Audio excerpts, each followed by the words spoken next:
the Pullze Check podcast. Listen, it's been a week and some change since we've had a podcast, and I swear so many things have went down, and the drama is kind of crazy. But before we get into it, of course, we got to introduce everybody. My boy Gojj back again. Probably one of the most well-spoken individuals I've ever had the pleasure of talking to. My boy Isaac, you know the vibes, bro. Hey, I think everybody in this panel is handsome. Like, what's going on, bro? And then my boy Joewo, as always. Boys, what the hell happened in the last week? I think people missed us, man. So they had to give us some good stuff to talk about, you know? It was. All right, let's take it. Let's break it down piece by piece. We'll get into that. We'll save the juicy stuff for later, but let's get into like the main stuff right now, right? So season 4 update just went live. It is on Wednesday. It is now Saturday. What is everybody's overall thoughts on season 4? WL, talk to me. I know Isaac, Joe, you weren't there, right? At the Vondel event. I know Isaac got a chance to play the update early. What's your thoughts? Talk to me. I'm like you. I don't really care too much for Resurgence gameplay, especially since we don't have like the movement mechanics to let us really thrive in an environment where you can full send multiple people and just not have to worry about playing your life so much. Yeah. And so since we don't have those mechanics, for me, that map just feels like multiplayer and now it's rooftop simulator a little bit. Yeah. So I mean, it's a beautiful map, dope map. I just with ranked that gives me my high. I don't care for pubs anymore. Okay. All right. Joe, talk to me. What you think about the new update overall? I mean, I think it's been great. Like the biggest change, like that kind of for me, like shines out everything else is the 50 more HP, which I said was like the most important thing, hands down. Even though it kind of blows my mind, and it is what it is. But we're already 4 seasons deep into the game, and I think there's only 5 or 6 seasons total or something. And we already had this change in Caldera, so we already kind of went 2 steps back as the game launched. So then literally do the exact same thing and go 2 steps forward, just be like, yo, we have more health, and we're like, we kind of already wanted that and asked for that like at the beginning of the game when we already had it. But overall, though, over everything else, that's the best change, and it's been cool. Did you notice that they changed like all the logo branding? At least that's what I've noticed. Yes. You're not seeing Warzone 2 anywhere. We're going to talk about that right now because I have my theories. But hold that thought. Gojj. That's a big thought. Yeah. Gojj, what do you think about season 4 so far? Yeah, it's good. I think they're trying to cater to both sides. They're catering to the sweats, really paring down the ranked playlist and paring down the rules that a lot of the sweats don't like, which is totally fair. Our snipers and shotguns we'll talk about. But on the other side, Vondel and Resurgence, that's a casuals game, and casuals love it. And some of our streamer friends that are not casuals but treat themselves like casuals, that's great. They make great content with it. I'm kind of in the same boat. It's not like my favorite thing in the world, but it is fun when you're just trying to like ball out with the homies or whatever. So I think it's overall a win, and classic, Joe's sentiment is always correct. It's a little late, but it's overall a win. So it's like, we'll count it a win. Yeah. I gotta say though, the timeline is not counted a win. There's a lot of people that are like, this health change is terrible. This map is awful. Really? Like, can we just not complain anymore, please? Like, let's just like, really? So here's my. Go. Sorry. I just feel like, now mind you, I haven't really got to see all those takes a ton, but I feel like anybody that is semi-competitive at all agrees that a longer time to kill is more of a skill gap. It's like there's no argument against that. If you have to track and hit more shots to kill somebody, position yourself well to fight a team, that is a skill gap. That means you're gonna have to position yourself well to track somebody better. You can't be just running out in the open. Like, you have to actually play, track and hit more shots, and then you'll get kills and your team will do well. That's a skill gap. Like, if anybody's complaining that that's not, they're faded. I agree. Okay, so here's my general thoughts. On this entire update.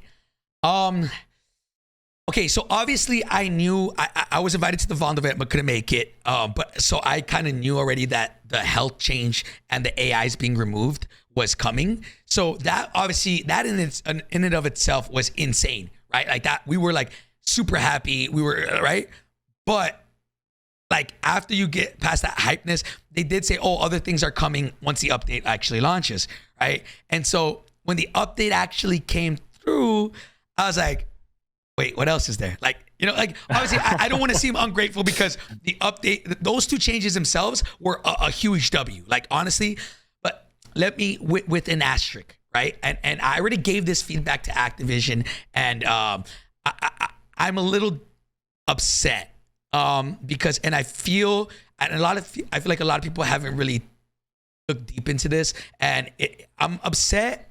Or not upset, but it feels like a slap in the face. And let me explain why. Let's say the health change, right? 150 health. I agree with everybody. That should have been in the game 5 months ago, maybe like after 2 seasons, right?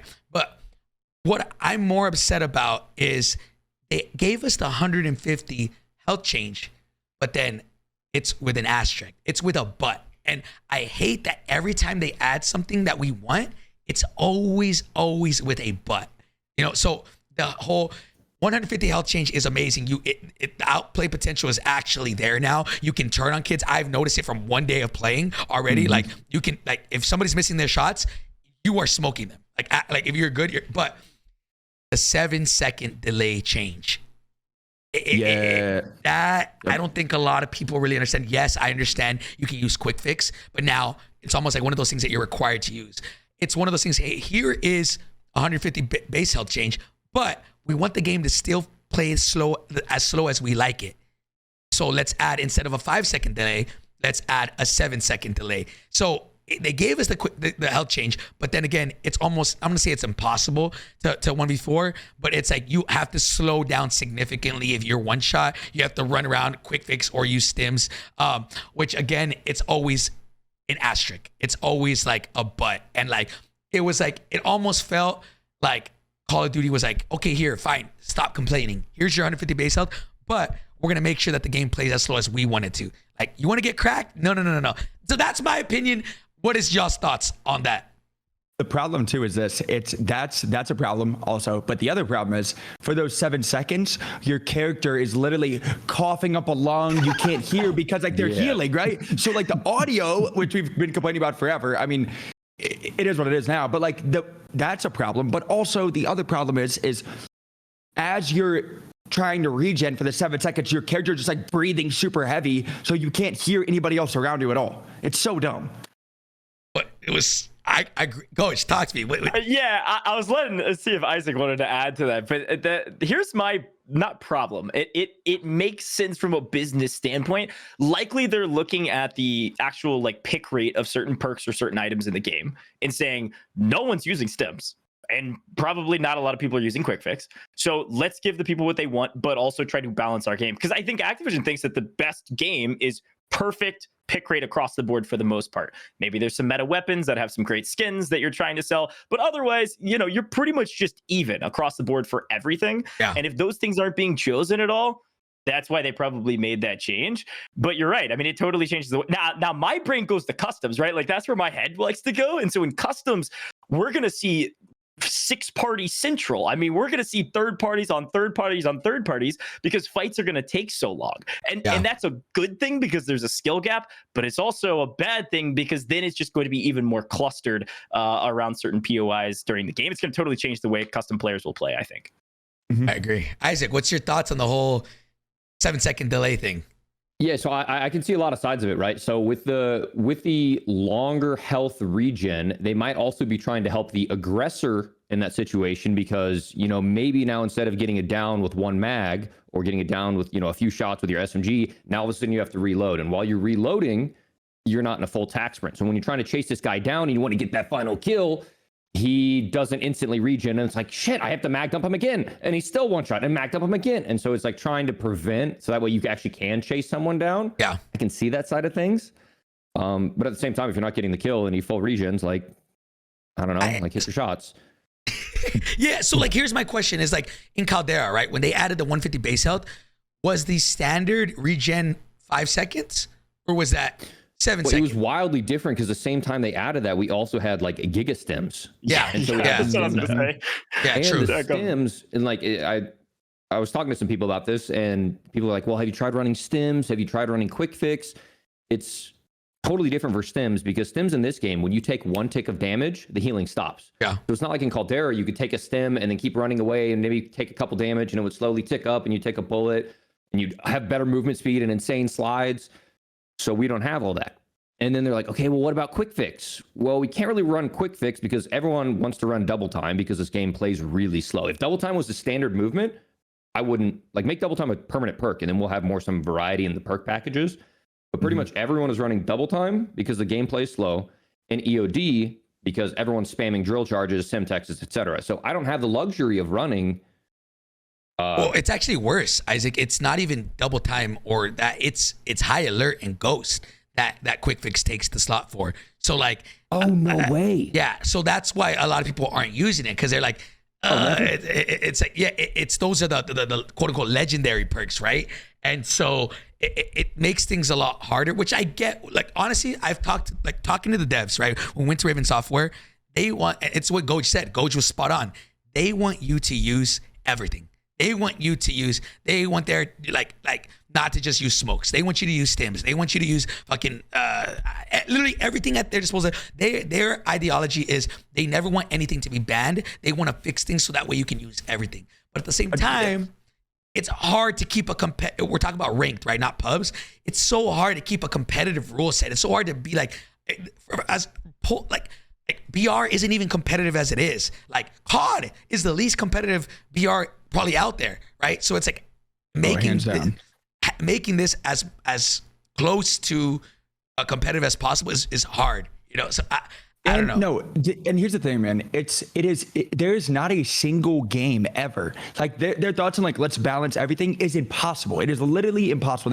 There will never be a game in the history of games. It's like, yo, everything is balanced. Like every gun is the same pick rate, every tactical and lethal. That will never happen because sweats will always find what is like the best thing to use, and they're going to use it for a tournament. You're going to find the best thing to use. You're going to use it. It's not going to be like, yo, let me just spin a wheel and pick this gun. It's going to be the same. It's never going to be like that. Yeah. So it's just dumb to try to think of like, let's try to balance everything. Like that's never going to happen. Yeah, but what else are they supposed to do? That's the big question mark, right? It's like, okay, if it's not everything is fantastic, well, what if this is really good for this playstyle, this is really good for this playstyle, this is really good for this playstyle? In theory, I think that's what they're trying to do. Is it done in practice?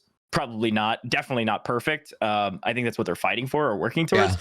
But overall, I do agree. Like, I think this is going to be interesting going into customs, but even when you look at ranked, I mean, you guys know it better than anyone. This region is changing the way the game is meant to be played, even though we've added the health, which I guess was maybe intended. I'm not sure.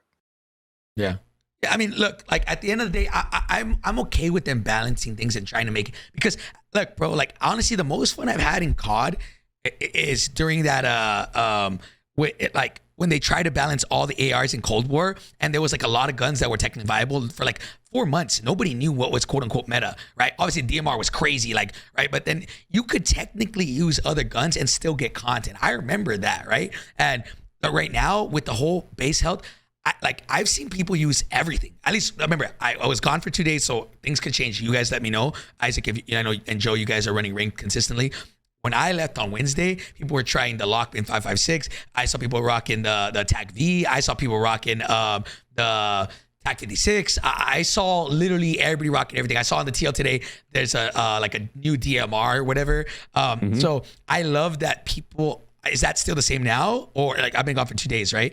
Is it still like that? I think World Series of Warzone, it might be like you have to be more optimized about it. But I felt like in last season, you had to run the Cronin or the MCPR, and then you had to run like the MP5 or the Vaznev, and then maybe some weird sniper supports in the mix. I feel like the meta this season is there's a lot more variety. Yeah, I agree, and I love that they did that. In my opinion, that's a huge W. The 150 base health to me is insane. My only concern was one-shot snipers, and as we know, for ranked specifically, I just want to give a huge shout out to the team over there at Treyarch. I am mind blown. And Raven, you know, and just everybody, right? You know, but like, you know, but Treyarch is the one involved, or the one making the competitive rule set. They have been so damn, like, they've been listening to the community. I am blown away. Huge W for them, guys. What's y'all's thoughts on one-shot snipers? They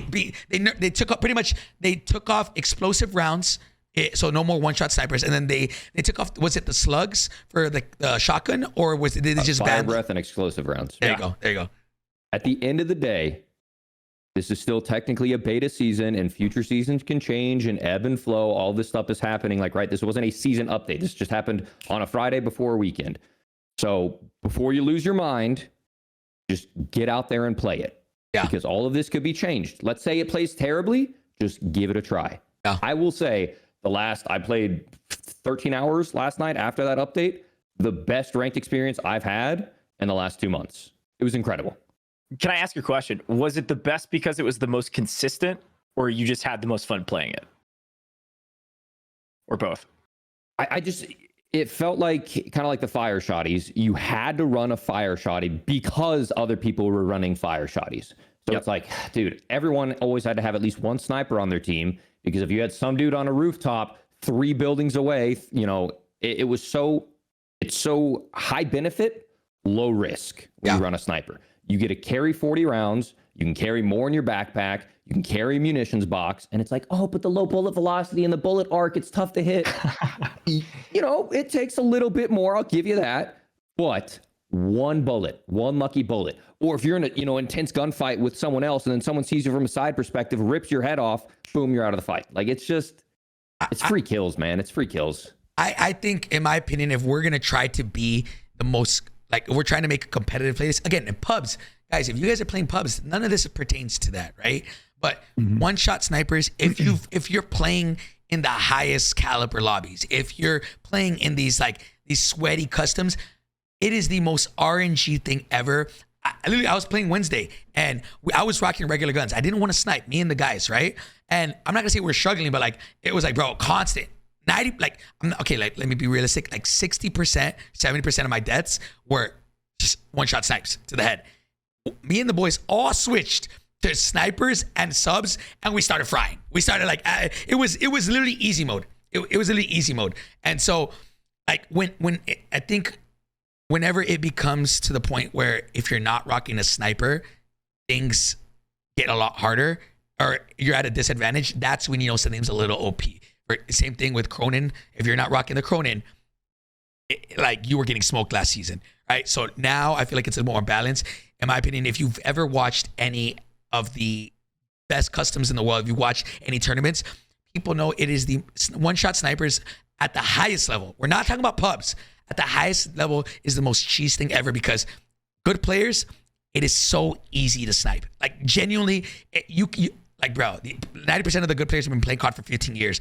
They can adjust to a little bit of bullet velocity, right? And even now, back in the day, let's say, I'm going to use Breadman as an example, with the snipers that were semi-automatic.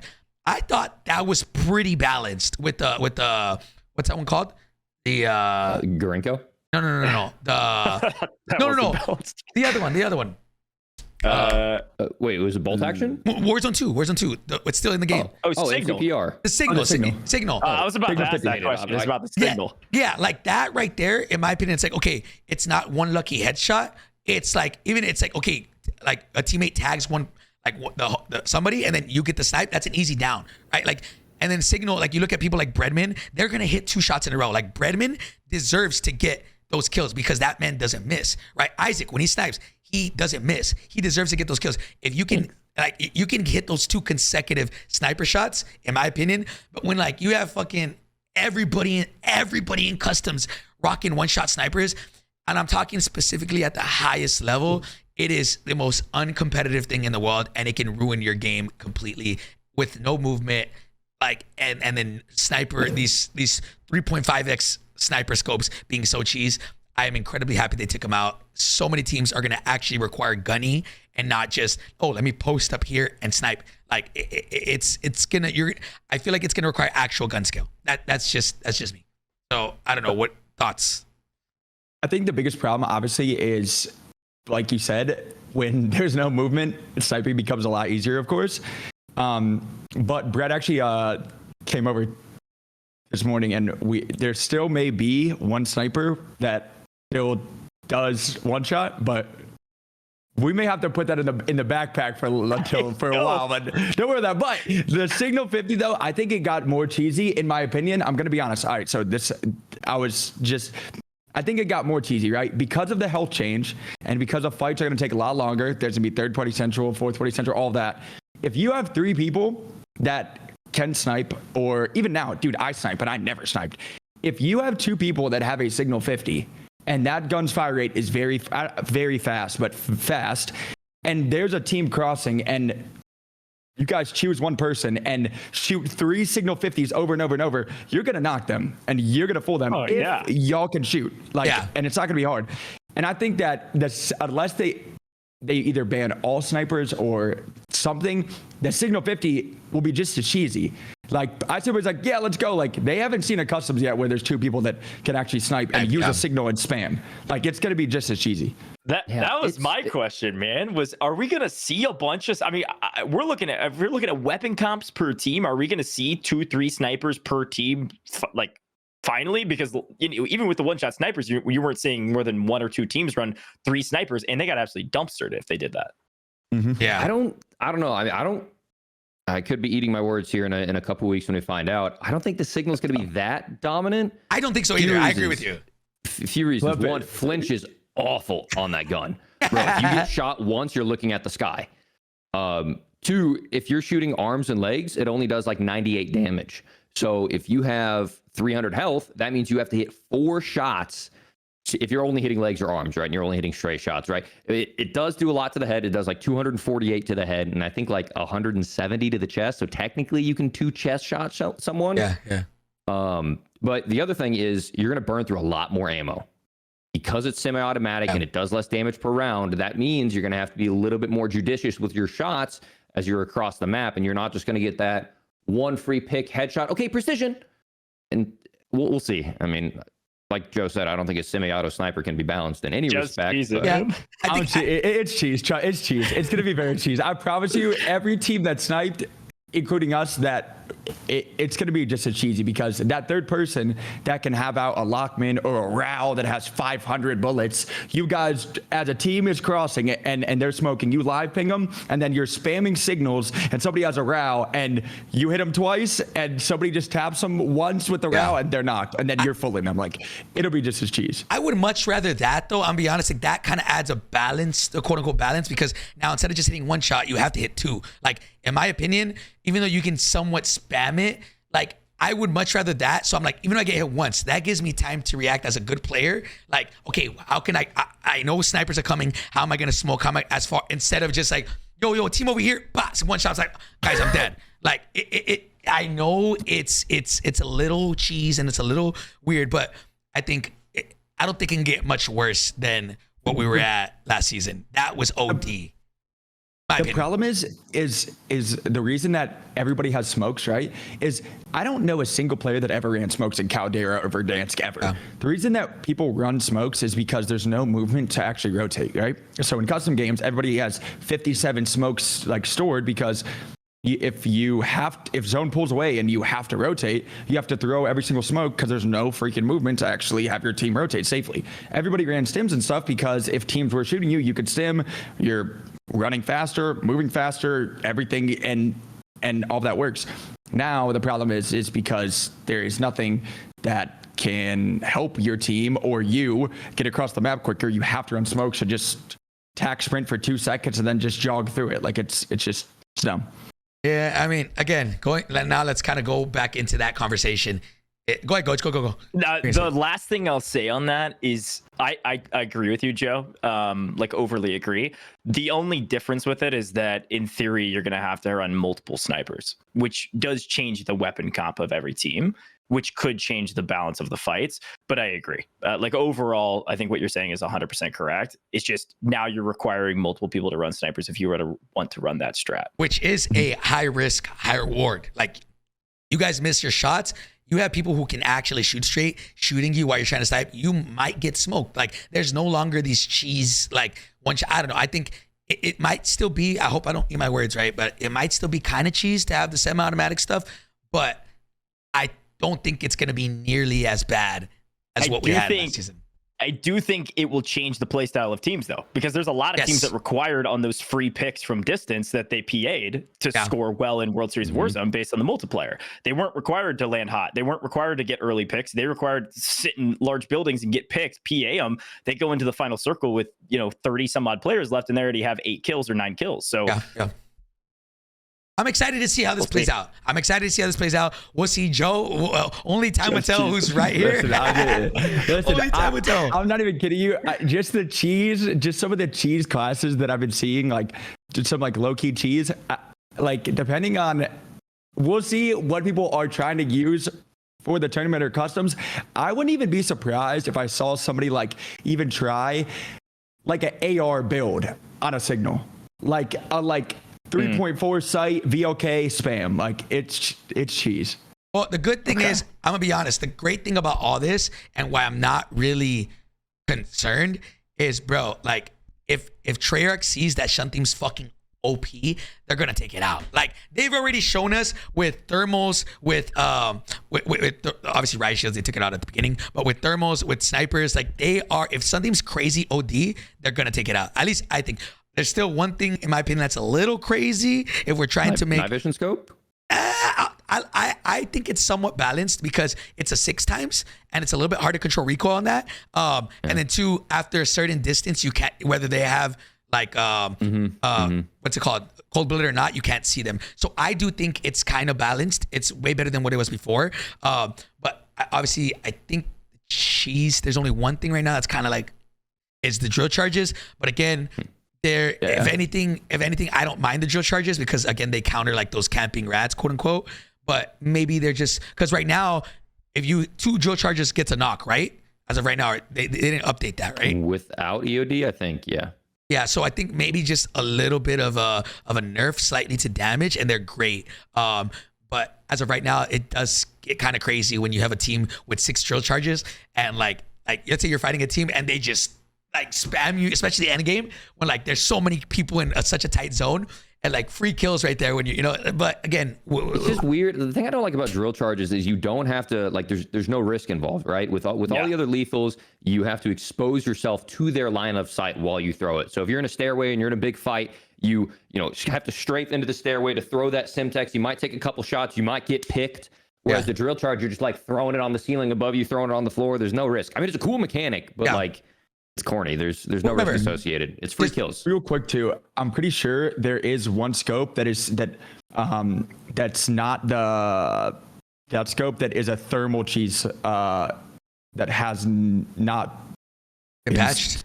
Yeah, I'm pretty sure. Yo, where are you finding all this stuff, bro? My man has all the leaks, bro. Man, I've been in the lab, bro. I've been in the lab. Oh my god. Let me. But I'm pretty sure. But I'm assuming before everything, it will get banned because it.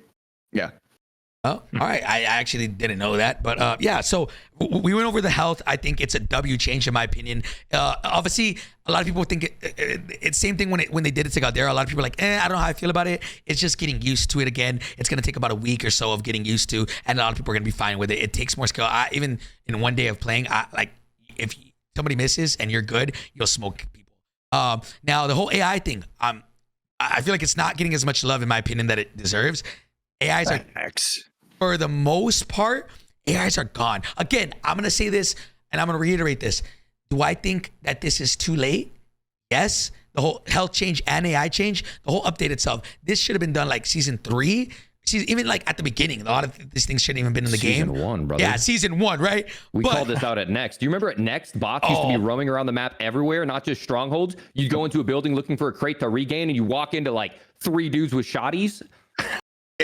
We have come so far. So like before we get into, I'm just gonna say like, listen, like at the end of the day, people who already hate the game, they hate the game. They don't care about the update anymore. We're not getting those players back, right? We have every year in October, November, we have another opportunity to get our player base back. And first impressions one chance, so only one chance. Only one. 100%. It's not till season 1 or season 2. Like they have the first season to get the player base back, and then right now. we're satisfying the returning audience. We're satisfying those type of people right now with these updates, right? We're satisfying the diehards. We're not satisfying the OGs. Like I even talking to this weekend, I was talking to one of my homies. He's like quote unquote a casual, and he's like, oh yeah, I was thinking about coming back. Like those things, the updates are cool, but I don't know. Like the game's just been really bad for 7 months. I don't know if I want to come back. And it's like I feel like a lot of people have those opinions. So do I think that it's too late? Yes, but again, it's returning. This is for the returning audience. This is not necessarily to try to get a huge player base back, at least in my opinion. So, for sure, that's kind of the problem. Is as a brand new game drops, it has to. Obviously, there's no game that's ever perfect, right? Ever. There's going to be problems, but if the game drops that's not good, that will turn away so many players that, like you said, will never come back. When Caldera dropped, console players, they couldn't play. The map didn't load in. The game was horrible. There was so much there was so many things wrong. At the end, I think Caldera was incredible. But at the beginning, it was awful, and that turned away so many people and lost so many players. The beginning of this game was so different from Warzone 1 that was absolutely horrendous, and everybody was like, yo, I'm not playing this game. Even streamers, I'm not playing this game. Yeah. I'm gone. And you can't bring all of those people back by a couple changes. So I gotta say, and I don't want to get too business brained here, but like and I'm not saying Activision Blizzard's doing this, but just generally, if we're not valuing influencer or streamers' perspectives, we've totally missed the boat. If you go into somebody's stream, and I won't name any names, and they're streaming to 40,000 people, right? And you've got unique names. No, I'm not. Just generally, it doesn't have to be in Call of Duty, right? Yeah. You've got a unique viewer base of somewhere around like 8 to 12 times multiple, depending on who you are. If you're at the top of the category, it's much higher than that. That's 400,000 people daily tuning into those streams. Talk about the influence that person has. If that one streamer says, "Man, this game is ass," right? Like, we got to be thinking a little bit wider than just, hey, let's cater to the casual base. This is a lot of people we're talking about. Yes, the casual player base is a lot of people, but this is a lot of people, most of them casuals, not all of them, that watch these streamers. I don't know. I agree 1,000%. I think we, the community and us, I think we undervalue like how much influence we have. And even honestly, talking to Activision, they literally like not the devs, right? But like certain people in the Activision, they also said like, hey, you guys have more pull than what you think you have, which was like, but I'm not talking about like the guys making the changes at the top. I don't know what they do, right? It's a little different, right? I call the people at the very top the suits, right? I don't know. I guarantee you those guys don't even play the game. All they see is this, and if this is going up, they're chilling. They don't even know. They don't even know what the name of the new map is that just dropped, bro. They're like, did it make us money on the Black Cell? Yes. All right, I'm about to say, did you guys see the Black Cell, bro? They are making bank off the Black Cell, bro. They like, bro. I even. When there was rumors of it, that is so cheap. That's so dumb, man. Like, I miss, again, I didn't get to play all the OG CODs all those days, but I miss the days where on a game, you buy the $60 game and that's it. Like you get the game. Now, I mean, obviously, like, there's like certain things like later that you can get like in the store DLC. For a character or something, DLC or things. Like, yeah, it's cool. But to have to get $30 a season for like this new thing or help out, like, that's so dumb, man. Like, and then at the end of the day, they're going to make 120, 100 for the Black Cell just on each season. That's not counting all the skins that are in the store. That's just on the Black Cell only for the next couple seasons that they're doing on top of buying the game. Like, it's just so dumb, man. I don't think it's that bad.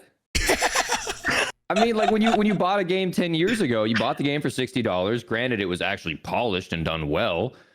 And you would have to buy additional map packs if you wanted to play, and then they would have separate playlists for people who did and didn't buy the map packs. Yeah. Now, granted, in those games, they probably came with better cosmetics, but I mean, if I bought Warzone, well, Warzone's actually a free game, but if I bought MW2, let's say I'm only a multiplayer player, and I'm playing this game that's constantly getting new map updates and constantly getting quality of life updates, like, I mean, don't open your wallet if you don't support the game, which I fully support people doing. Yeah. This is the first time that I've been like, yo, these skins are actually badass. Like, I want this. Like, these skins actually are cool. The skins the last 6 months have sucked. Yeah. But At least in theory, we're not manipulating like children's minds and they're spending $700,000 on, Fortnite skins or whatever.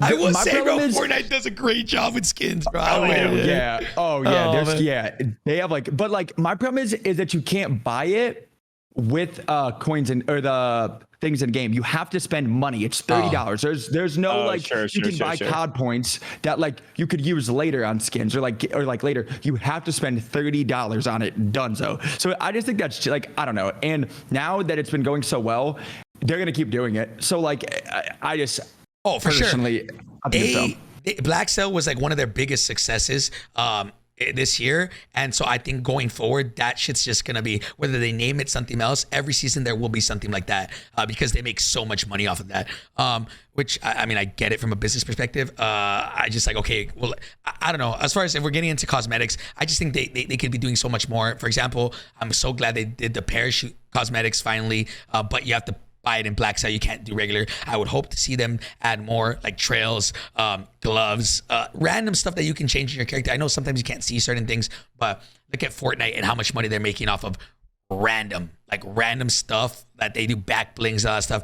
Even if we can't see it, let's be honest, we're gonna spend money on it, bro. Even if it's not third person.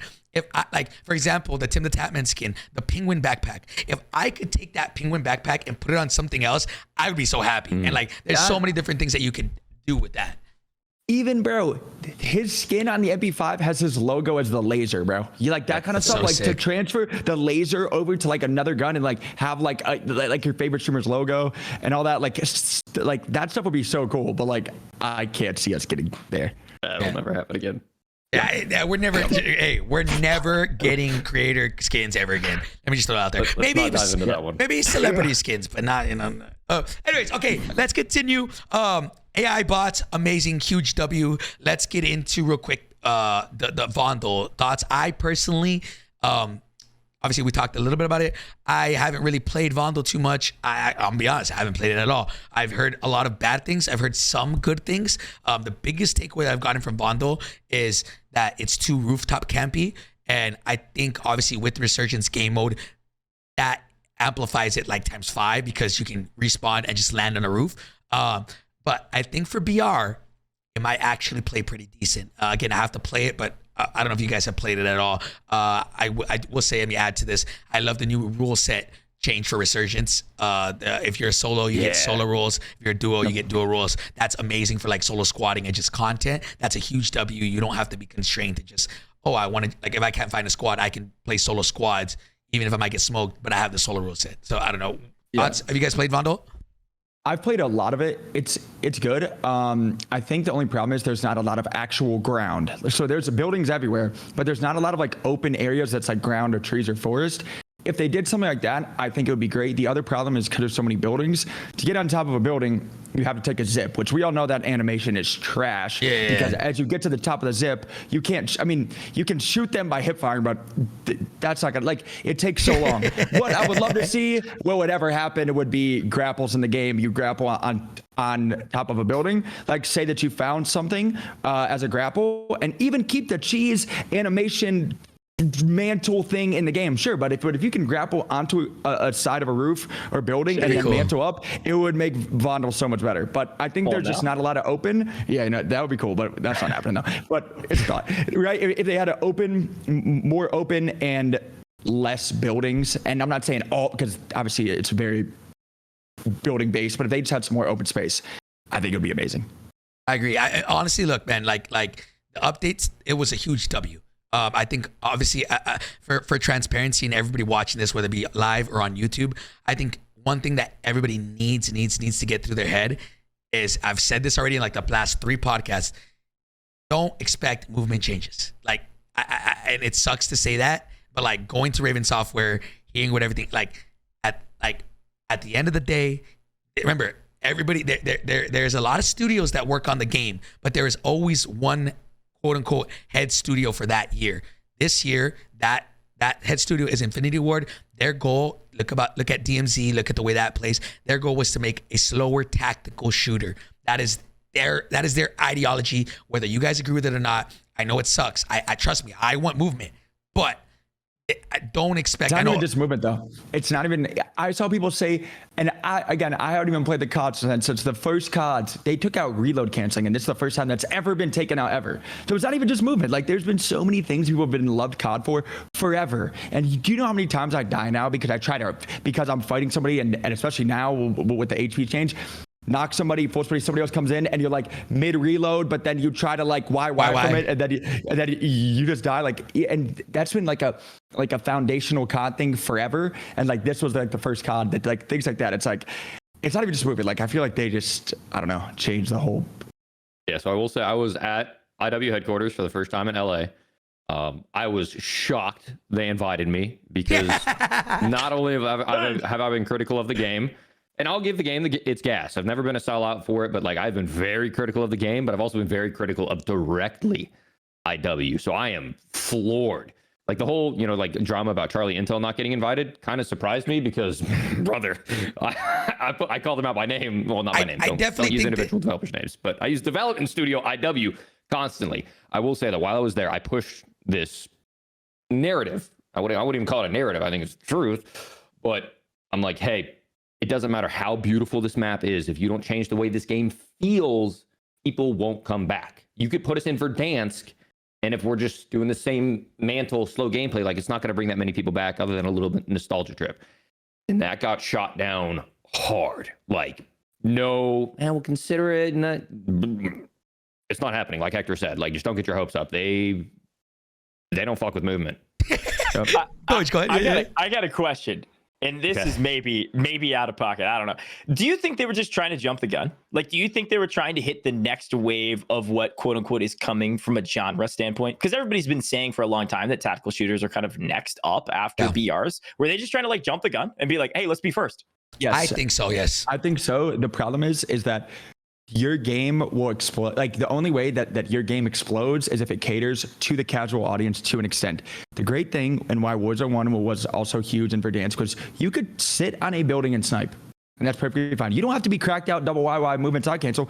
And it worked. You could stay up there and snipe and claymores and it worked. Or you could be on the other side and be very, very sweaty and do everything else. There was a spectrum of players that you could play any way that you want and it worked. Now they have it where there's only one way to play. If a casual player does not play your game, it's never gonna work. So they had the casual like way, and going down this like tactical shooter route, DMZ route. Casual players aren't playing that. Casual players aren't playing Tarkov. Like that is a very like high level game. You have to play for hours on hours on hours, and you still like there's still new things. Like casual people are just coming up from work and playing the game. That was a Warzone 1. They're having fun. They don't have to side cancel. They can still have fun and play. It's different. The tactical route, that's just not gonna work. Yeah, I feel like it can still be tactical. Just let me mantle faster. Like after I dive, let me shoot my gun. Like I'm not trying to. I don't want to Tekken combo. We've talked about this a million times. I just don't get it, bro. I just don't get it. Like when they play, does it not feel sluggish, or do we just? I don't know. Yeah, honestly, look, man. At the end of the day, this is gonna be like a lot of people need to understand. A lot of people need to understand. And everybody needs to get it through their heads. And it sucks because you asked me this 6 months ago, I'd be like, why aren't they listening? Why aren't they listening? Now, there is a little bit more transparency between Activision and us and even the community, like not just streamers, right? Like now we know how everything works, how it all goes down. So at the end of the day, maybe they might take off the delay in diving. Maybe they might speed up animations, but we're not getting slide canceling. We're not getting bunny hopping. We're not getting reload canceling. All that stuff is not happening. We only have one season left, bro. Like, and that's in like 7 weeks from now, you know? Isn't it 2? No, I think it's only 5. That's the rumor. But then again, there's that whole like there's that instead of this being a 7-week season or 8-week season, it's now 7-week. So they're like, are they trying to cram a random last minute season? I don't know. But from what I've heard, it's 5. But I don't know how true that is, right? It could be. It's a rumor, right? I don't know. But again, everybody manage your expectations. Again, there's one studio that's the head for that year. Next year we have Sledgehammer, right? You can be, from my understanding and from what I've been told, you can be on the same engine and the game can feel drastically different. So next year, remember, think about it.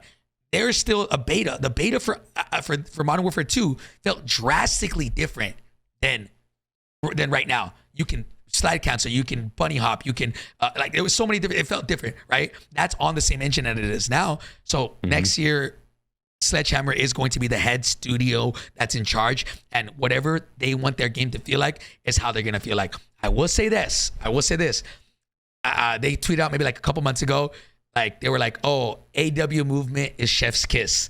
Like, so Sledgehammer is a studio that is not scared to try to do movement. They like that kind of stuff, right? So I don't know, man. That's not until October. So, bro. Chill. I'm not gonna. I mean, that's it. I don't think we'll ever have a jetpack COD ever again. Hot take. COD has gone down the path of too casual. Ain't no way there's ever a jetpack COD again.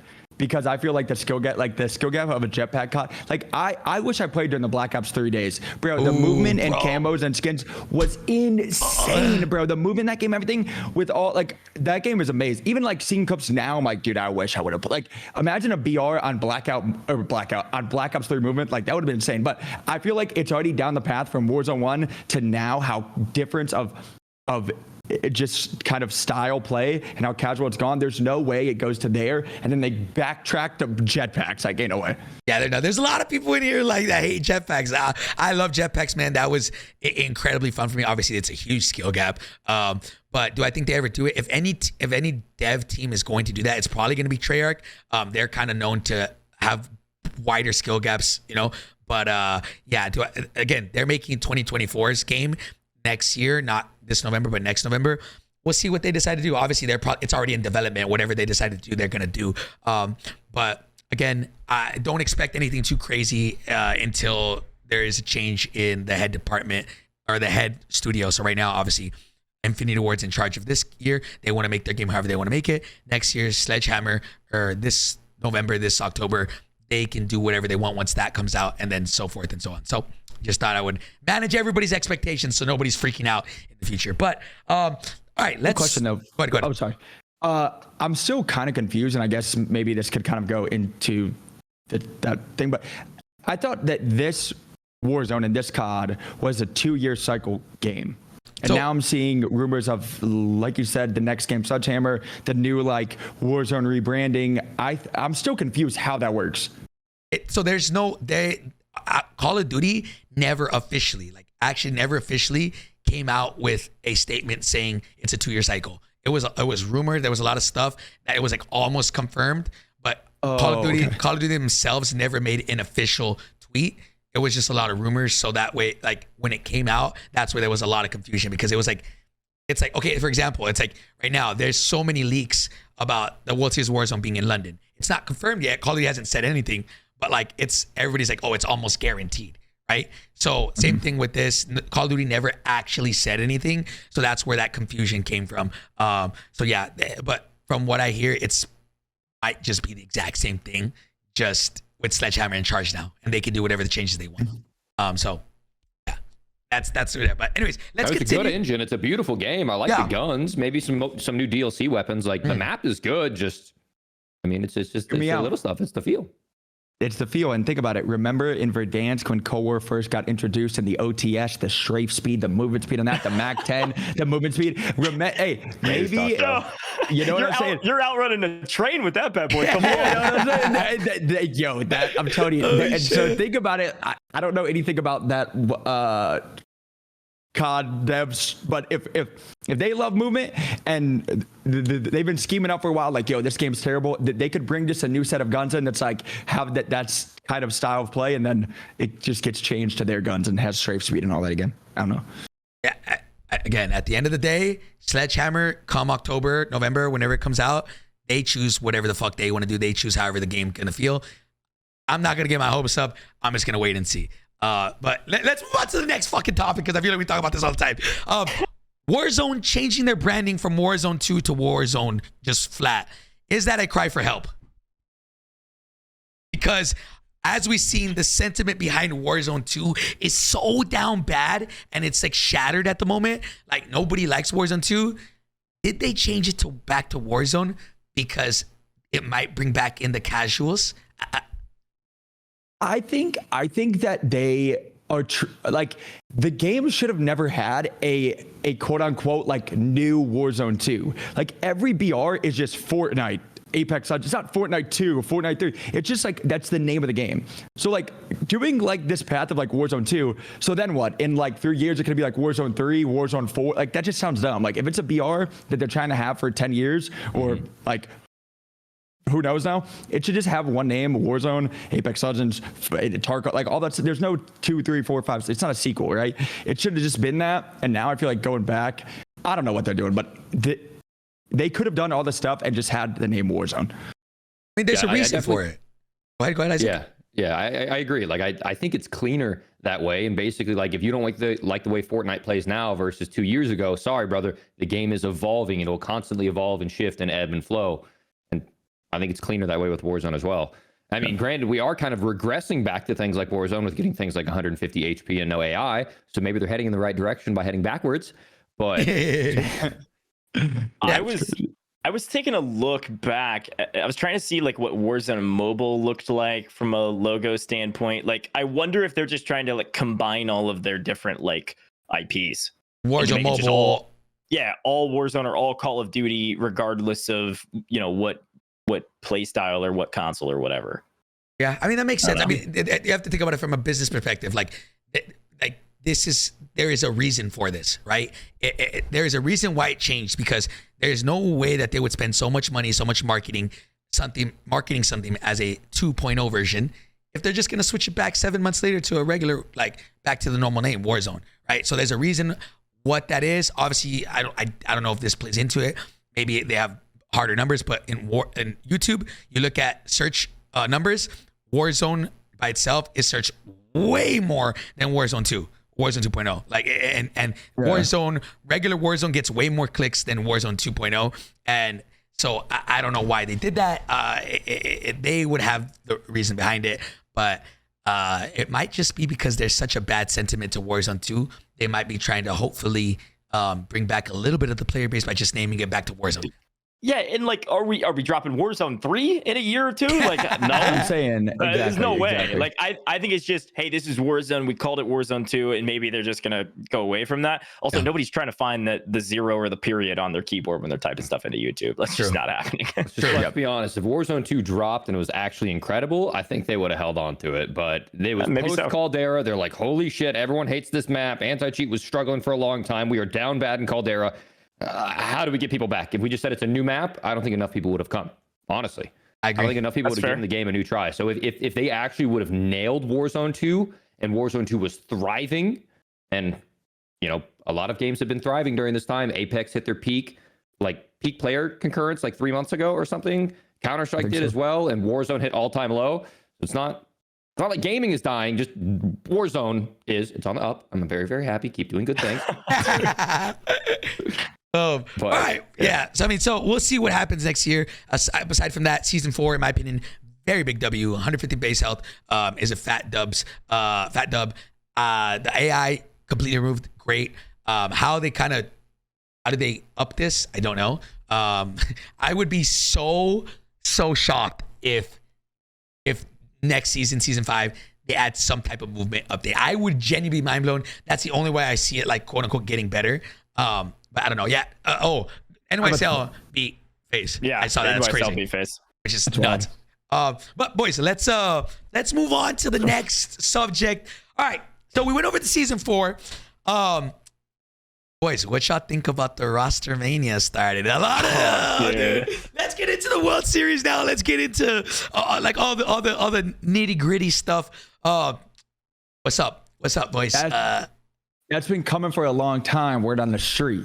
I knew that the second when I saw Shifty tweet that and it was like, that's bait, I said, that ain't bait. And then I just replied just dominoes, because I knew, I was like, it's about to be the domino. I knew, I was like, oh no. When it would be like he's baiting, like he's trolling, I was like, that man, because I heard about that for a little bit. But yeah. Do we want to set the stage for people that maybe didn't watch World Series of Warzone? Like, I mean, they got 8th, which isn't bad, but the whole World Series of Warzone was different, I think, on paper than what a lot of people said. I said it on broadcast. Obviously, we could talk about all the CodCaster stuff too, but like, it was the return of the old are. I mean, the people at the top are the top earners from Verdansk. Like, these are the OGs at the top. And I think some of the young guns maybe freaked out because they weren't at the top and they said, let's change things around, or maybe the chemistry issues, etc. But if you look back at the leaderboards, what I'm talking about is in a Aiden rated, and Adrian 1, Tommy Alman and Noobs right behind, Huskers Unrational Scummin right behind that. And then we had, fourth, Soka, Skullface, and Shifty. You know, I was questioning a move from Shifty without any context doing that well, right? You get 4th overall in customs, and then it's like, no, we got to change the team up. But there's obviously more to the story than that. Was it Shifty wanting to bounce? So and Soka reacted and just had to pick someone up, or was there beef between the two and they both wanted a Splitsville? So I'm gonna go at the end of the day, like if Shifty or Soka wants to come on and say like exactly what went down, that's up to them. You know, I'm just gonna go based off what the TL said and what they said in their streams.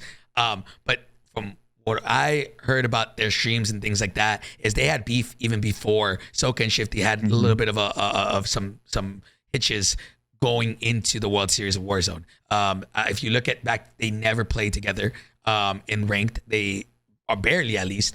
And so there had to have been something going on there, right? If a team that's as good as Shifty, Soka, and Skull, that team, and even Shifty and Soka together, them two, they won so many tournaments. Especially, they pretty much have been running Warzone too. For them to split up, they're not splitting up because of a 4th place placement in finals. Let's keep it $150. That is manageable for them to, you know, let's lock it in. Let's get a little better. Like, you know what I'm saying? So definitely some stuff there. And then for those y'all who don't know, let's quick recap. Shifty, Soka, and Skullface were playing together, and they got 4th place, right? 4th place in the finals. Yeah. Right, and they won World Series of Warzone Caldera. No, without Shifty. Without Shifty. So let me paint the picture real quick. It's Mayapo. Yeah. That's right. So then Diaz, Sage, and Goat Clamp, right? These were the two, arguably what a lot of people consider the top 2 teams going into the finals. Shifty ended up leaving Soka's team, and honestly, they definitely could have worked themselves out, but Diaz, Shifty, Diaz, Sage, and Goat Clamp, their team chemistry was, and because of the boys, I can say this, was horrendous. Watching them play the World Series, it was like there was no communication, nobody was talking. That team, they could definitely fix it, but they got 10th, by the way, Biffle's team. Yeah, Diaz team, and that when you have all 3 of them, that caliber of players competing together, there's no reason why they shouldn't be top 3. So they end up dropping Clamp. I wonder who Clamp's gonna go with. You know, he has had really good team chemistry with Panda and them over there in the Latin America region, and then Shifty ended up joining them, right? So let me paint this picture of what happened, right? Shifty leaves Soka's team, joins Diaz and Sage, right? Then oh, look who's here, Shifty. Shifty, if you want to come on the pod, you know, let me know. Shifty leaves that team and joins Diaz and Sage's team. Then I call him Mayapu because I call him Pooh Bear. Mayapu, Otter, and Foreign Chase, right? Those 3 are the 3 that were together. Remember, like Mayapu and Otter are cousins. They have that like team chemistry. Like for him to leave Otter must have been the hardest decision, because it's more like if he's leaving Soka, if he's going to Soka and Skullface, it's because he thinks that he can win with them. He has a better chance of winning with them.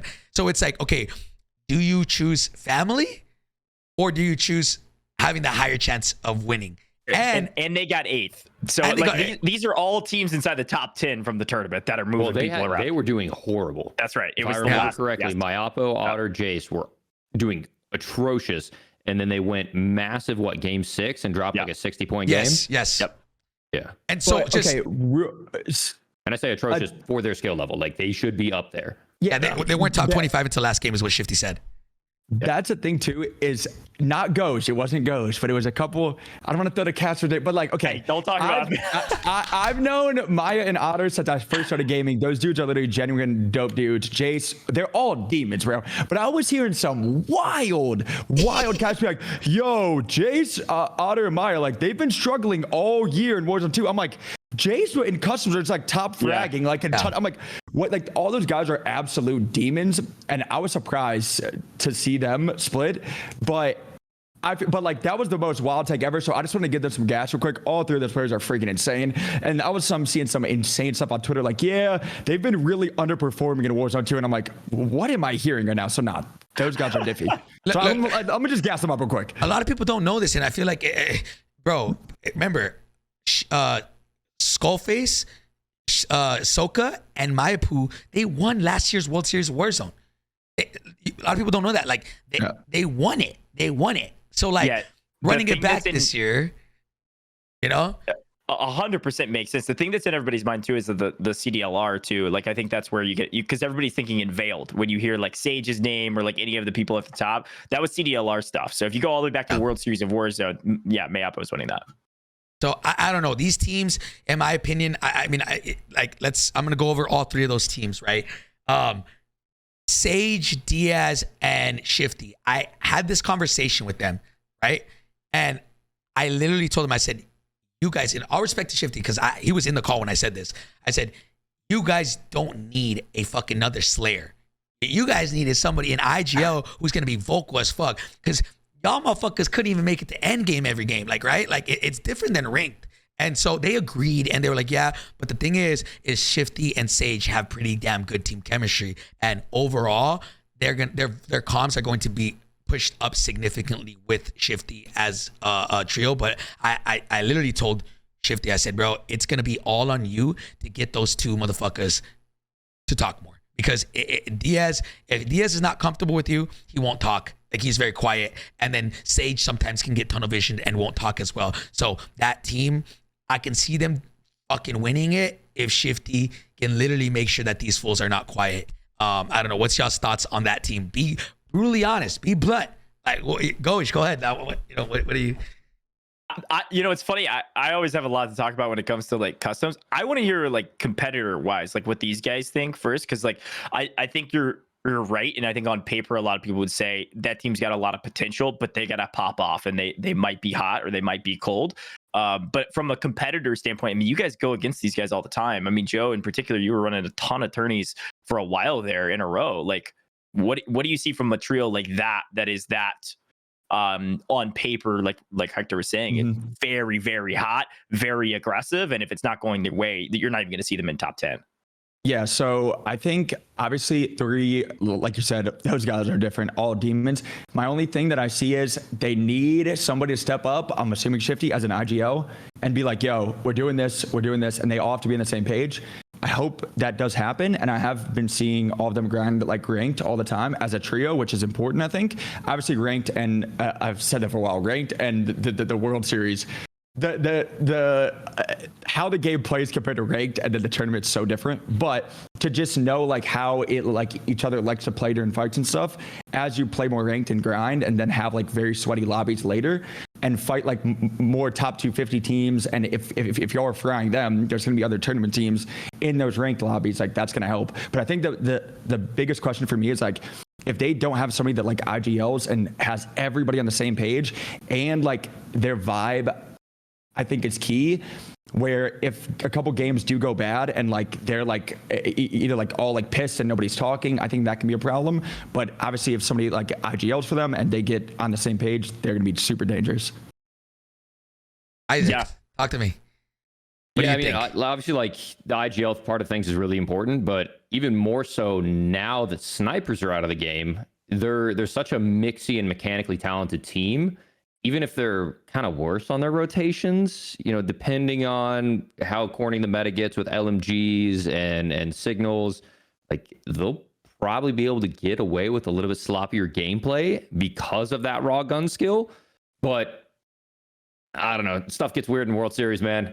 It's tough. You can get sloppy in pubs, but if you get sloppy against, you know, some team with 6 claymores down, gas grenades, no more shotties, thank goodness. But there's going to be some.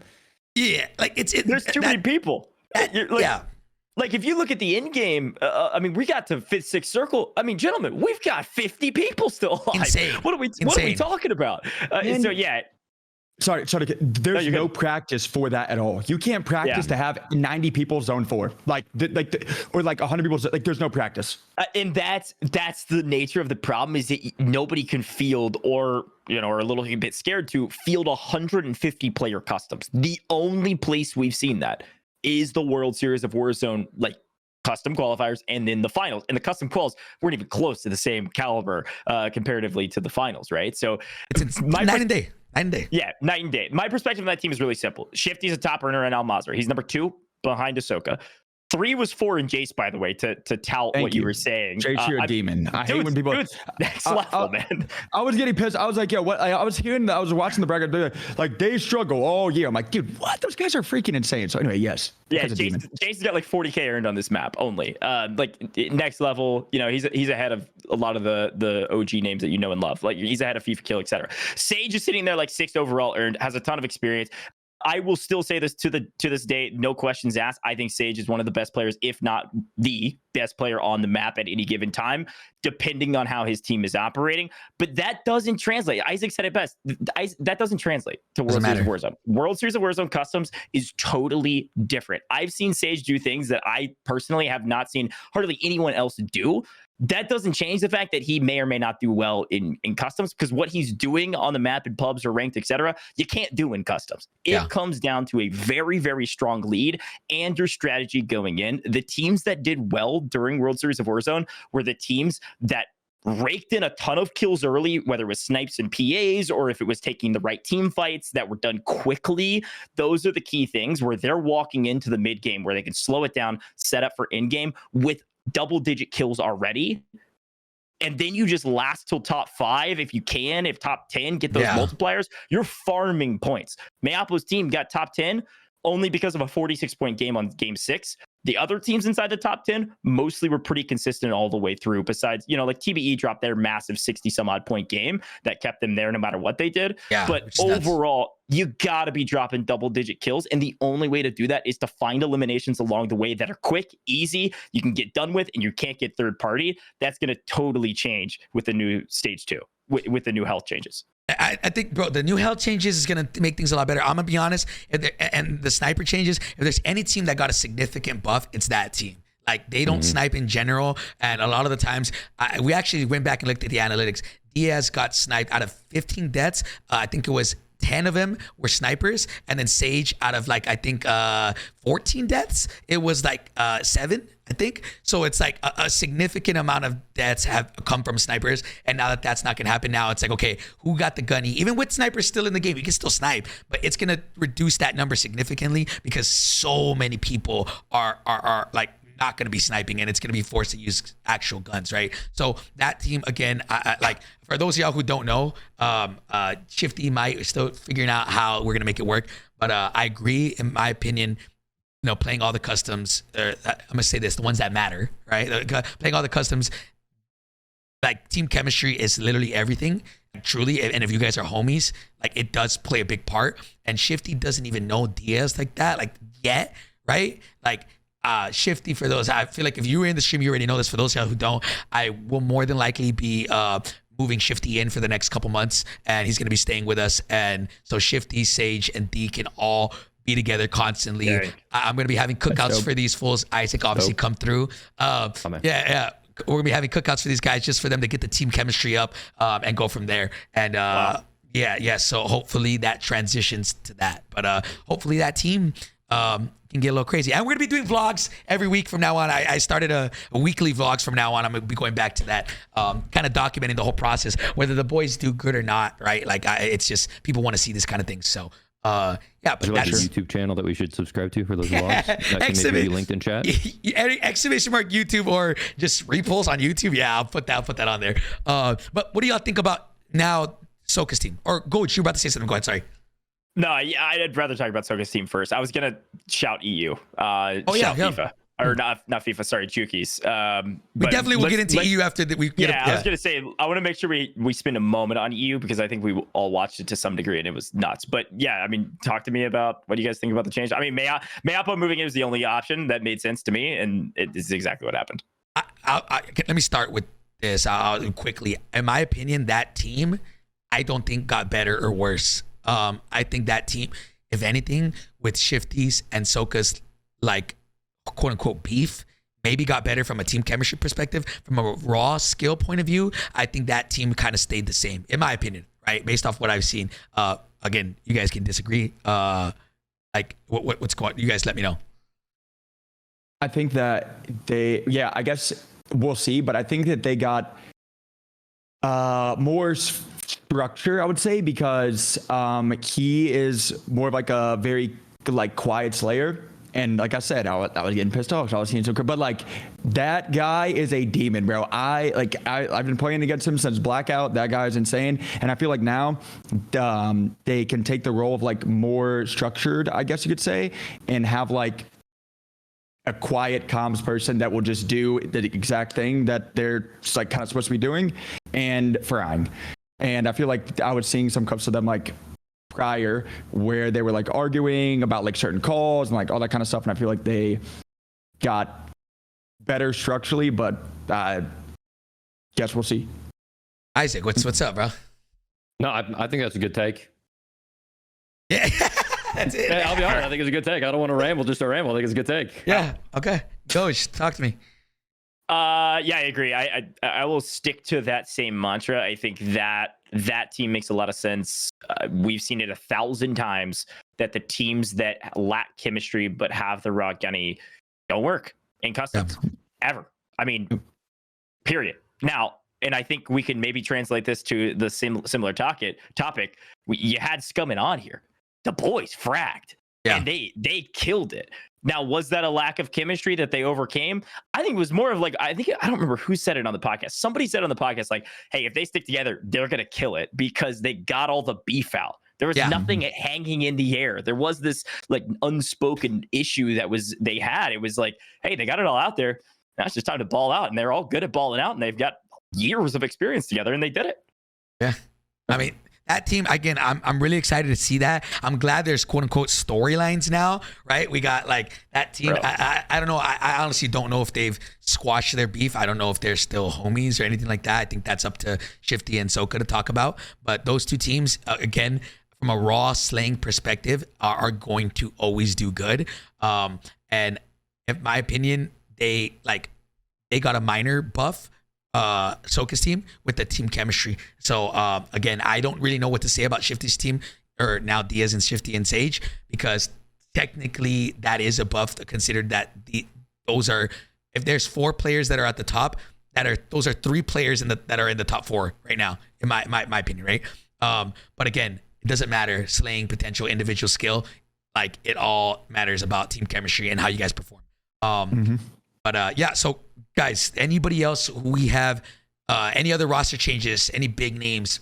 NA, we'll get to EU right now. But NA, I think I just saw Prospect joined Otter and Foreign Chase. That guy's a demon. Dude, also a demon. He's a demon. And also, where else was he gonna go? That's what I was worried about. The guy's next level, but obviously something wasn't working for the team. Yeah. Where else does he go? And that's a great spot to go. I think that team will still do well as long as they get some reps in. Yeah. Are DBZ back together? Yep. DBZ, yeah. DBZ is also back together. Okay. I don't know how that ended up happening, or what, maybe they just squashed whatever beef they had or disagreements, and they said, you know what, fuck it, let's run it back. So I'm actually happy. I love it when teams like that, regardless of like how they've been placing, if they can lock it back in together and kind of get over those humps. So DBZ is back again, which is good. I think they've got to be like flowing wise some of the best teams to watch, because if they're flowing, bro, their comms are, because obviously Z, that man's going crazy. D, da na na na na na na, mid game, like dude, like thank you so much for the sound. Like their comms and stuff are just like hopefully for the tournament, they're vibing, they're flowing. Because if they're flowing, man, their comms, like their passion is like at an all-time high. Like I freaking love those are some of the like 3 just best dudes and just best vibes, and like obviously great players, of course, but like if they're vibing and frying, they're a great team. So I couldn't agree more. Like literally said that almost identically on broadcast, was like, hey, this team could win it all. They also could do very poorly. They gotta be on that day. And that's kind of been their story, is like when they were on and they were locked, their chemistry was untouchable. Nobody can touch that type of chem. But when they're off, it's not working. I gotta give credit to Belk too. He's a fantastic IGL. I mean, I know they trade comms back and forth and they all kind of IGL to some degree. Belk is a fantastic IGL in customs. Yeah, that team, honestly, again, it all happens whoever shows up that day, right? Whoever shows up that day, and that team is somebody, they've had chemistry for so long, I can see them placing top 5 easily. I won't be surprised, right? But obviously, Isaac, you see a lot in chat. A lot of people's asking for your team. Yeah, so if you want to talk about your team, then we'll go into, boys, I don't know if you guys heard about the whole Ethan Stellar Bonk drama situation. Yeah, we'll talk about that after. But Isaac, if you want to go ahead and let them know about your team and stuff. Yeah. So me, Lucky, and Exact are splitting. At the very least, right now, it's going to be me and Z looking for a third. No hard feelings, no drama. It was really just like heading into that, none of us had reps. Zach was having a horrible PC issue, so he was hardly playing. His game he couldn't get anyone to fix it. So he had to build a whole new PC. I was in like Mexico, LA, and Austin for a few weeks leading. I think all of us going into this ranked were like level 20, and then maybe Crimson or Iridescent. Like we weren't playing the game. So like regardless, I feel like with all 3 of our raw gun skill, we should have at least been able to play top 25, but shit just wasn't there. I was slow on my IGL calls, which is something I really prided myself in for Dansk, of like being one of the best IGLs in the game with clear comms and like early rotations. But I was lacking there because I didn't have a lot of reps. So I would be slow on like predicting third parties and other rotations, and we'd get rolled up on. But then there wasn't chemistry between Zach and Lucky, where like I remember I was playing against Joe. I headshot Breadman, and then we push in, and then we almost get like solo trioed by Limax or something, because the inter gunfights between Exact and Lucky were just like, I mean, when you're clearing out a building in a game where you can die in half a second, you got to be tight and you got to play off each other well. And there was a lot of staggering in our team. Like I would make an IGL call, and then like we wouldn't full commit to it. And so it wasn't like a you're right, I'm wrong thing. It was purely just an inter gunfight chemistry. And I don't know, man. I just want to put in hella hours. Like I want to put in hella hours. I want to do VOD review. I don't get me wrong, I love content, but I think competing's fun, bro. I got a passion for this. I got a chip on my shoulder, especially since I couldn't compete during Prime Warzone as much as I wanted to. So a lot of people disrespect my name, and I want to prove some people wrong. Hell yeah, dude. I love that. I was about to say I brought up your tweet right now. I don't know if y'all can see it on your guys' screen, but it's your tweet, right? Nothing but respect for Lucky. He's a day one homie, right? This is the tweet chat, and Isaac says no beef. And Lucky responded with the longest finger I've ever seen in my life. He said, "All smoke with you two, GG, no re." So, oh man, bro. Yeah, I mean, obviously this is all jokes, but those boys, I hope you guys find a team. I don't know. Honestly, I live with the guy Lucky, and I have no idea who this man is teaming with. I don't know what he's gonna do. Obviously, it does change things when you have like Lucky's priority is at the end, they're going to be content, right? And so I completely understand from that perspective with all that. So I don't know. I mean, Isaac, whenever you find out you're third, you let us know. All right, you let us know. Leak it to us, you know? I don't know, bro. I don't know. It's just, yeah, man. Customs in this game play pretty well. Like I've actually liked playing customs in this game. I don't know. Like, I just haven't had a team to get constant reps with. True. Well, that, and there is no practice for the tournament. I would love if there's some way. Again, it's just hard because I know a lot of people won't take it serious. Like, and it sucks because like it would be great to actually be able to fill a lobby, because prior to World Series you could have a custom with like 119 people or 100. So like you couldn't even get. And there's a massive difference. But if there's 30 more people on the map, there's guaranteed a team way closer than what your team is usually fighting. Especially for a tournament like that, everybody's going to play different. So it would be great to obviously have reps with your team in like scrims and stuff, but people either won't play or won't take it serious, or we can't even load into the custom. So Listen, go ahead, Gojj. No, I was gonna say, I will also say I know a lot of people like from the back end also want that because they want to be able to test their servers. Like they want to just keep ripping 150 player lobbies to find any other issues that could pop up. Now, obviously, we haven't talked about the rejoin feature and stuff like that, which is some other big news. But yeah, I mean, there's a lot of people that want that, not only competitors, but people from the back end. Like I'll say this to bring up CodCaster. I didn't even get a chance to look at CodCaster or use it at all. Period. Until we dropped in map 1. No way. I saw a preview and that was it because there was no customs to test it on. There was no like, hey, let's drop in with a bunch of people and like actually use this like it's supposed to be used. A question, is that feature, the CodCaster, is that open to everybody now? Or is it just like, so for example, like, I don't think so. Okay. The reason why I ask is I've said this before and I'm going to continue to say this, but based off what I've seen from the community, they don't want it. I already have a Discord ready. I have things ready to go to do remember TQ scrims, like elite scrims. I'm talking the best of the best. We're only gonna allow people who qualified or people who are at the top in. Again, Miss Know-It-All tried to do it, Sammy, and she set up a thing and nobody signed up. She signed up. She wanted to do it. I low key I saw her do that. I was like, okay, cool. Let me see if anybody signs up. If so, I'll start running like a schedule. And nobody signed up. They had to cancel it because there wasn't enough players. And so, like, at the end of the day, it's the opportunities are there, but it does. I'm gonna be honest, bro. A lot of these Warzone players just don't want it bad enough. I'm gonna keep it a $150. They refuse to change their schedules. They refuse to like take it that serious, and they think that ranked is competitive. That was pre-stage 1, right? Yeah. No. That was like that was post stage 1. Yeah. It was. Oh no, sorry. It was pre-stage 1, like barely. Yeah, it's pre.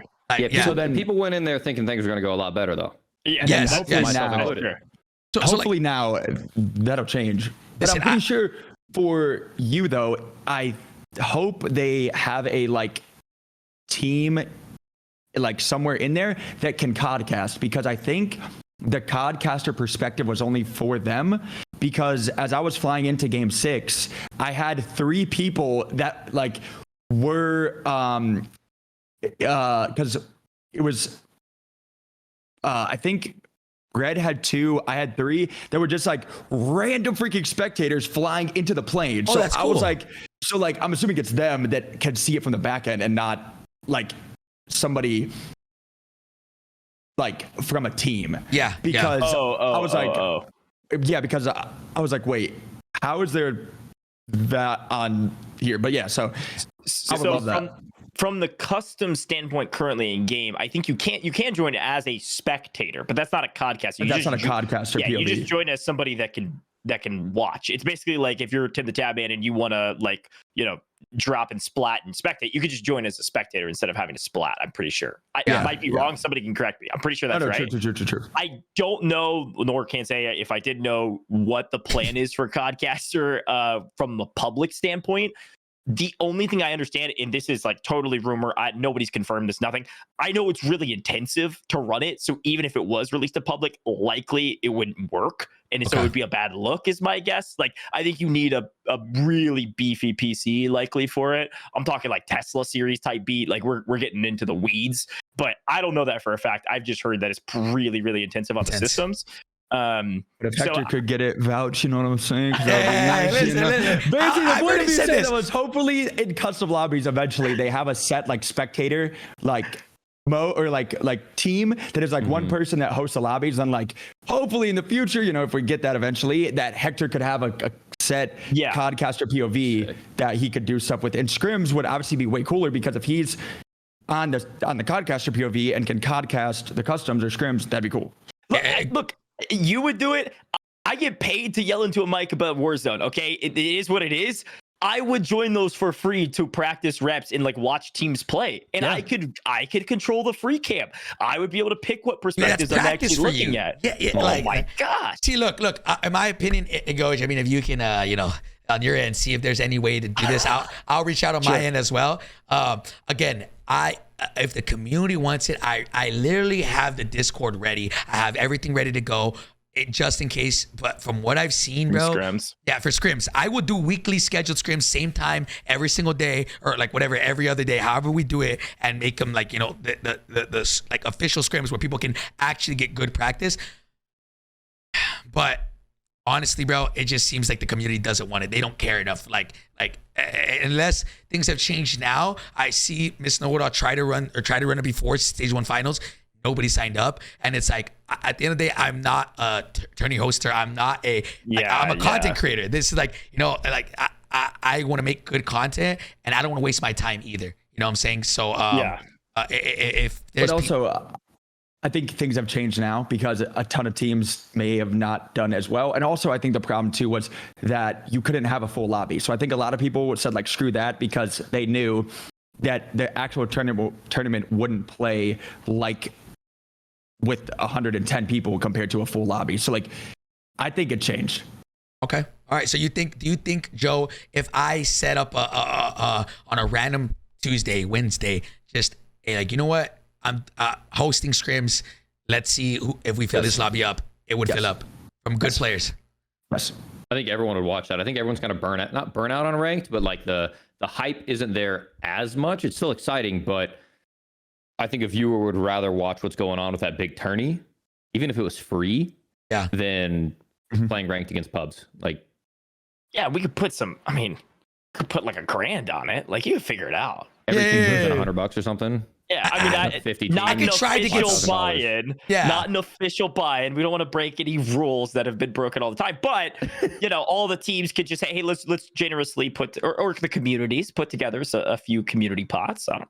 Nothing wrong with that. I definitely, obviously, we can reach out to sponsors and things like that.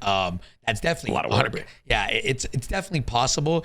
But at the end of the day, in my opinion, like if these players need bread to take it serious, like you don't fucking want it bad enough. Like you should want to practice to get better, because you will be making bread if you get to the top.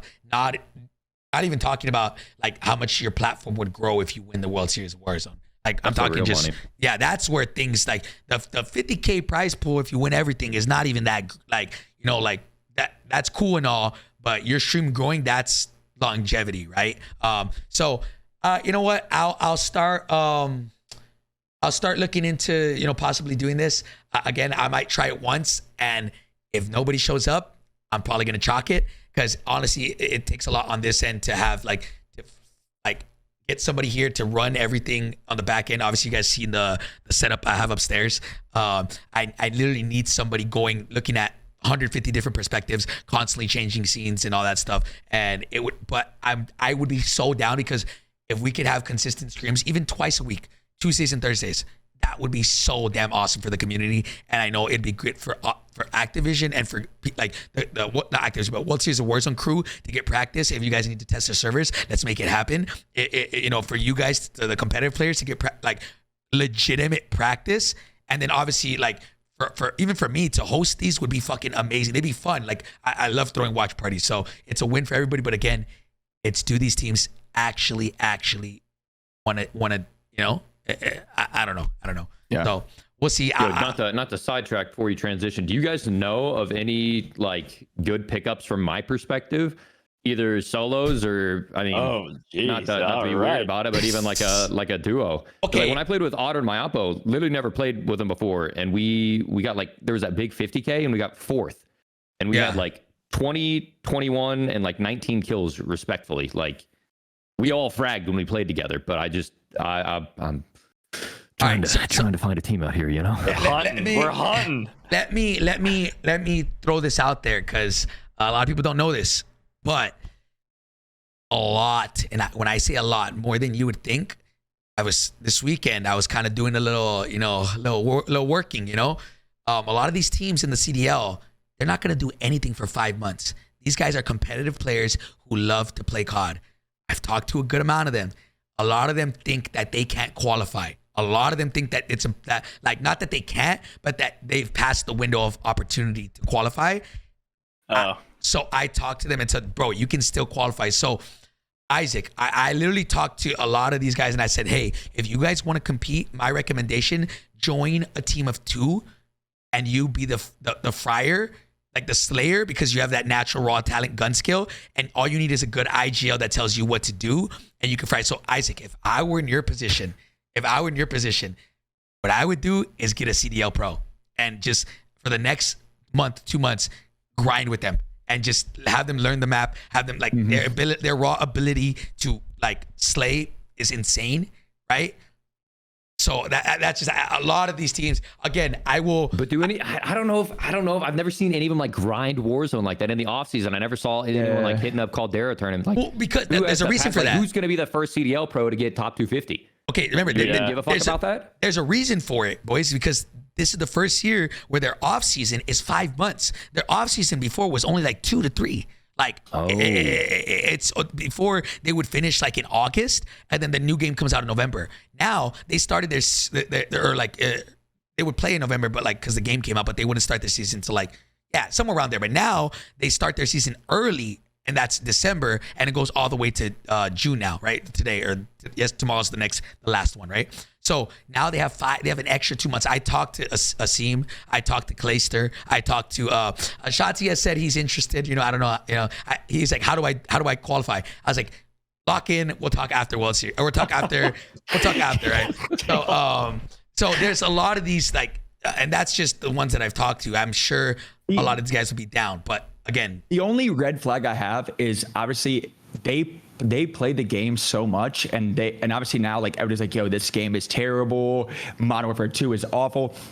The only thing that scares me is like how serious would they take it? You know what I'm saying? Because I just don't see them. Obviously, bro, nobody is denying those guys have unmatched gunning, but how serious will they take it to care about trying to like learn rotations? Because like when I heard Crowder and them, it was Crowder, Asim, and I don't know their third, Classic, I think. Classic, They were like hearing them talk like they were losing full, but Crowder was like, yo, it's Warzone, but they're like double drill, like drill so stupid, like the game sucks. Like we went through that phase like 6 months ago, but like them playing it like the CDL, like this game is terrible, like how serious will they take it to actually be able to grind and stuff? That's my only red flag, and I just feel like it would be a definitely interesting thing. So I'll provide a secondary take. I mean, what if you just look at our teams that didn't qual that are like quote unquote on paper quality players? I think there's a lot of players that are quality players that I'm not going to list off, but like, I mean, Team Choice, send it, brother. We send everything here. Yeah, I mean, we got Wad, Nick, cool. They get 26th. Wow. You got Classic Pain, Zepti, Eno, really solid players. They get 27th. You got Slacked and Apathy with Symphony. They don't make it. You think they're going to get Symphony to run back a custom qualifier with no cash? I don't know. Like, what is Slacked and Apathy doing? Well, he's the LA Thieves rep, Symphony. I feel like he has to run it again, right? So now I sought clarity on this, and I don't know the exact definition from a Rostermania standpoint. My understanding is that the invited captain can't be dropped because they are the invited captain. They are the ones that got the invite. For reference, let's just say I'm just going to use somebody that's like, unmistakable.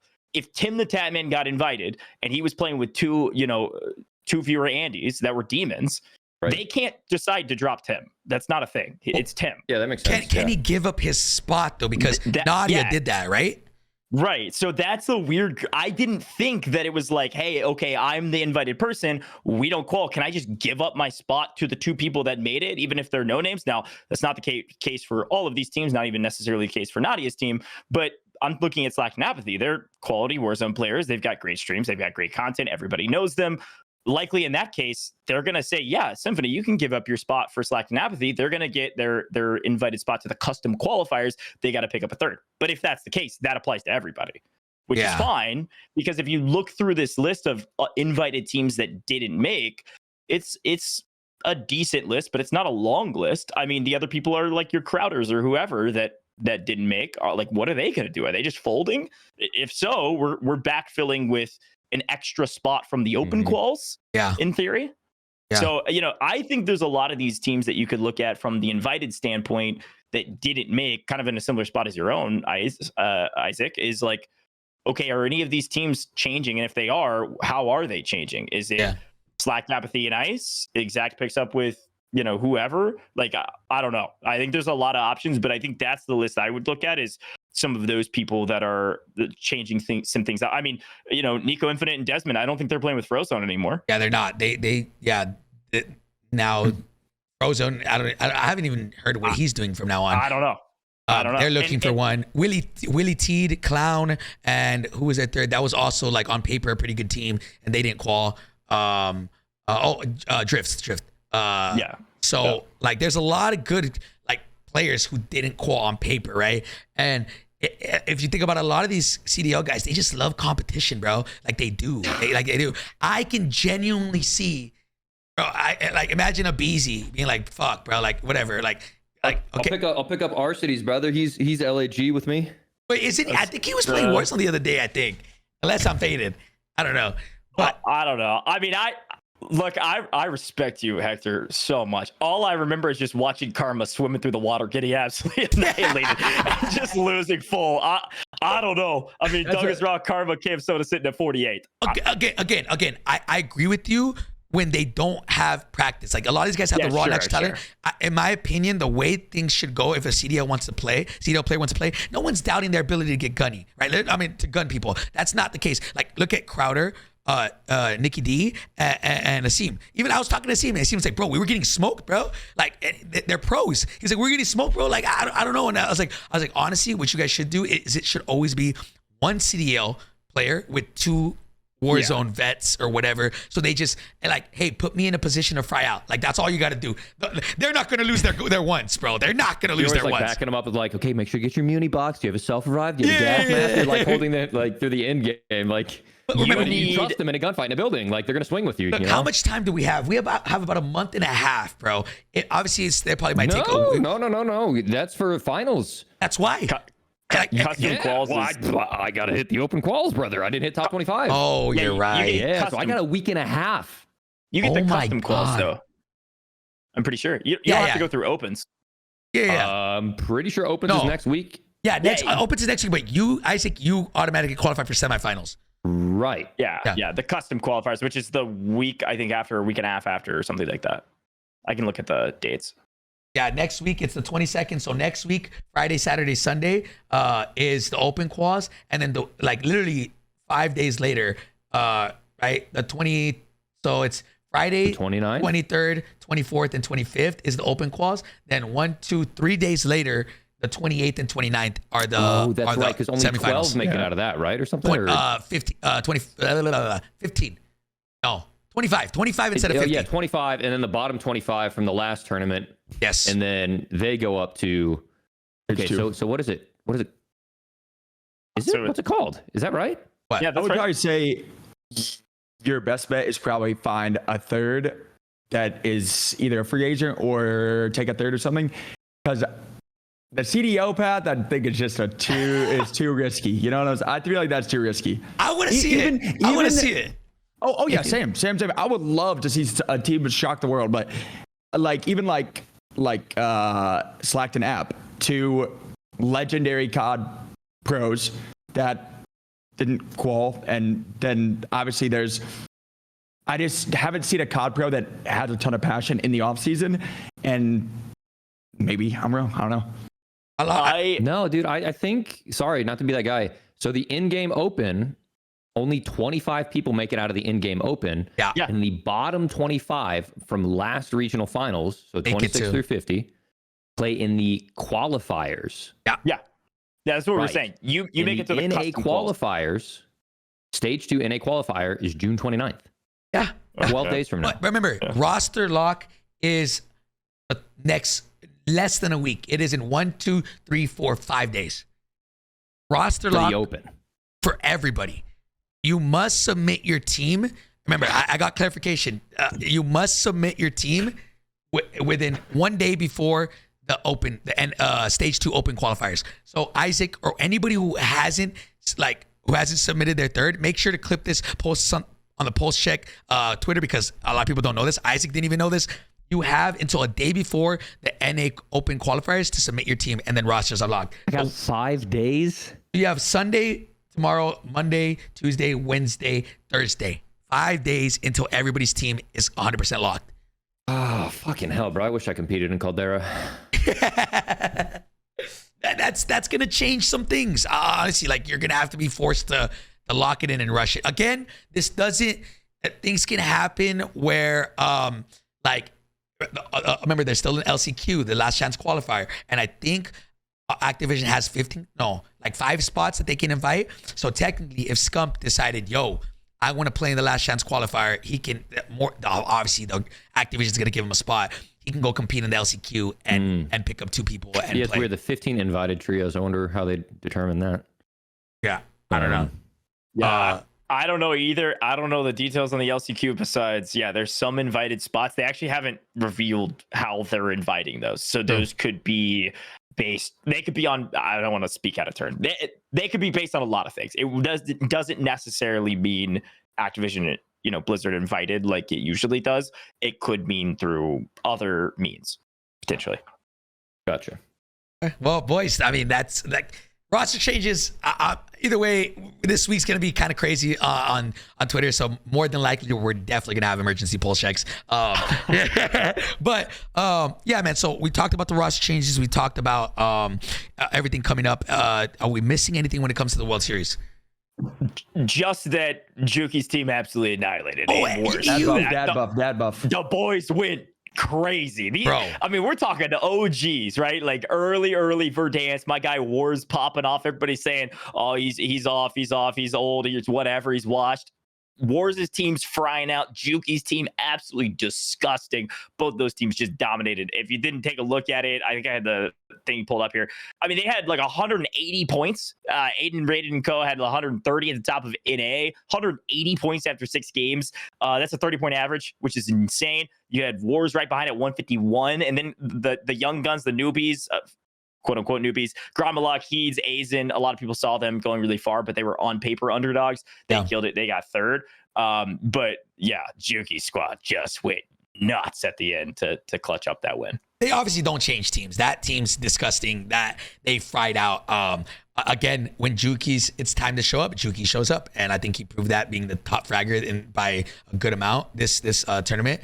So and he got the dad buff, bro. The dad buff is a real more thing. aim assist. It's so like you get more aim assist. Listen, man. When you get the dad buff, bro, what happens is I wish I had it, man. To be honest, but it takes another person for that, But basically, you focus on more than just yourself, man. You got more on the line. You got more support. You got to support another human being, bro. Your gunny has to go for yourself, your team, and another one under your name. But it's a real thing, bro. The dad buff is real, man. That man was frying, bro. It's okay. So talking about EU, right? Yeah. Are there any word on FIFA, OBS, and Oki? Dude, I have not heard a word. Joe would probably know more than me. Shit! Leak. Nah, man, I just heard some stuff. I heard some stuff before a couple of the changes that we've already seen. I heard some rumors that FIFA was trying to come over here, that Shifty was going to go to EU. I just heard some crazy stuff, and I was like, whoa. There was one domino that I feel like, but there was a domino that if a team that was in the top 10 didn't do well, that was going to be a big domino team to fall that was going to join Hisoka, and then that would have caused a huge domino. But I heard Shifty was going to go to EU to play with FIFA. He was going to come over here. I haven't heard things, so I don't know. Well, I hope that we're going to post that clip ASAP, but I hope I genuinely don't think people know that roster locks in like 5 days. So that is huge, and we definitely FIFA and them got to figure that out ASAP if they're gonna switch or they're gonna be stuck together. Which one thing we did not. Okay, Gojj, go. You're gonna talk. No, I was gonna say, to be clear, by the way, they didn't do awful. They just didn't do what everybody expected them to do, right? FIFA Kill Squad with Oki and Wiz, they got 14th. They had a mediocre at best day. They qualified. They did their job to qualify, but they didn't do fantastic. And that is what it is. A lot of people saw FIFA Kill being one of the top teams by far. Oki's incredible in custom. Same with Wiz. They're all really, really strong players. They had a ton of build-up wins as well in some of the lead-up tournaments, but 150 players maybe was the difference, or just a bad day. I don't know. Yeah, I don't know how that's gonna work, man. I again, somebody said this in the chat. Again, rank doesn't matter, but team chemistry does matter. FIFA playing with like Smitty and Symphony every day, it might not be the best for their team chemistry, right? Like, I see a world where Symphony flies over here and he I mean, not Symphony. FIFA flies over here, plays with Symphony and somebody else. I can see that happening. I don't know. It's who knows? Who knows? But we forgot to talk about one thing, which we kind of skipped over. But the whole bonk situation with Stellar. Do you guys know about all this? Apparently, the thing. Yeah, let's break it down. The thing that I heard is, and this is awkward, bro. I wish I could have been like a fly in the wall when this happened. Like, yo, what? But basically, apparently, Stellar and one of them were trying to drop the other one, and then the other two were in a Discord call trying to drop Stellar, and we're trash talking Stellar. Stellar joined the call apparently, and then heard them talking trash about him, but they didn't know. And then he was like, were y'all talking?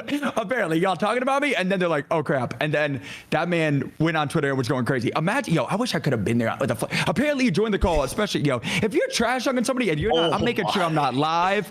I'm making sure I'm not at I'm looking at Discord to see if anybody joins. But apparently he joined and then they were trash talking him in 4K Ultra. Yeah, I have the tweet pulled up right here. And long story short, from what I read was Stellar wanted to drop Future because that they just didn't play well together, and so they wanted to drop Future and pick up Yeet, right?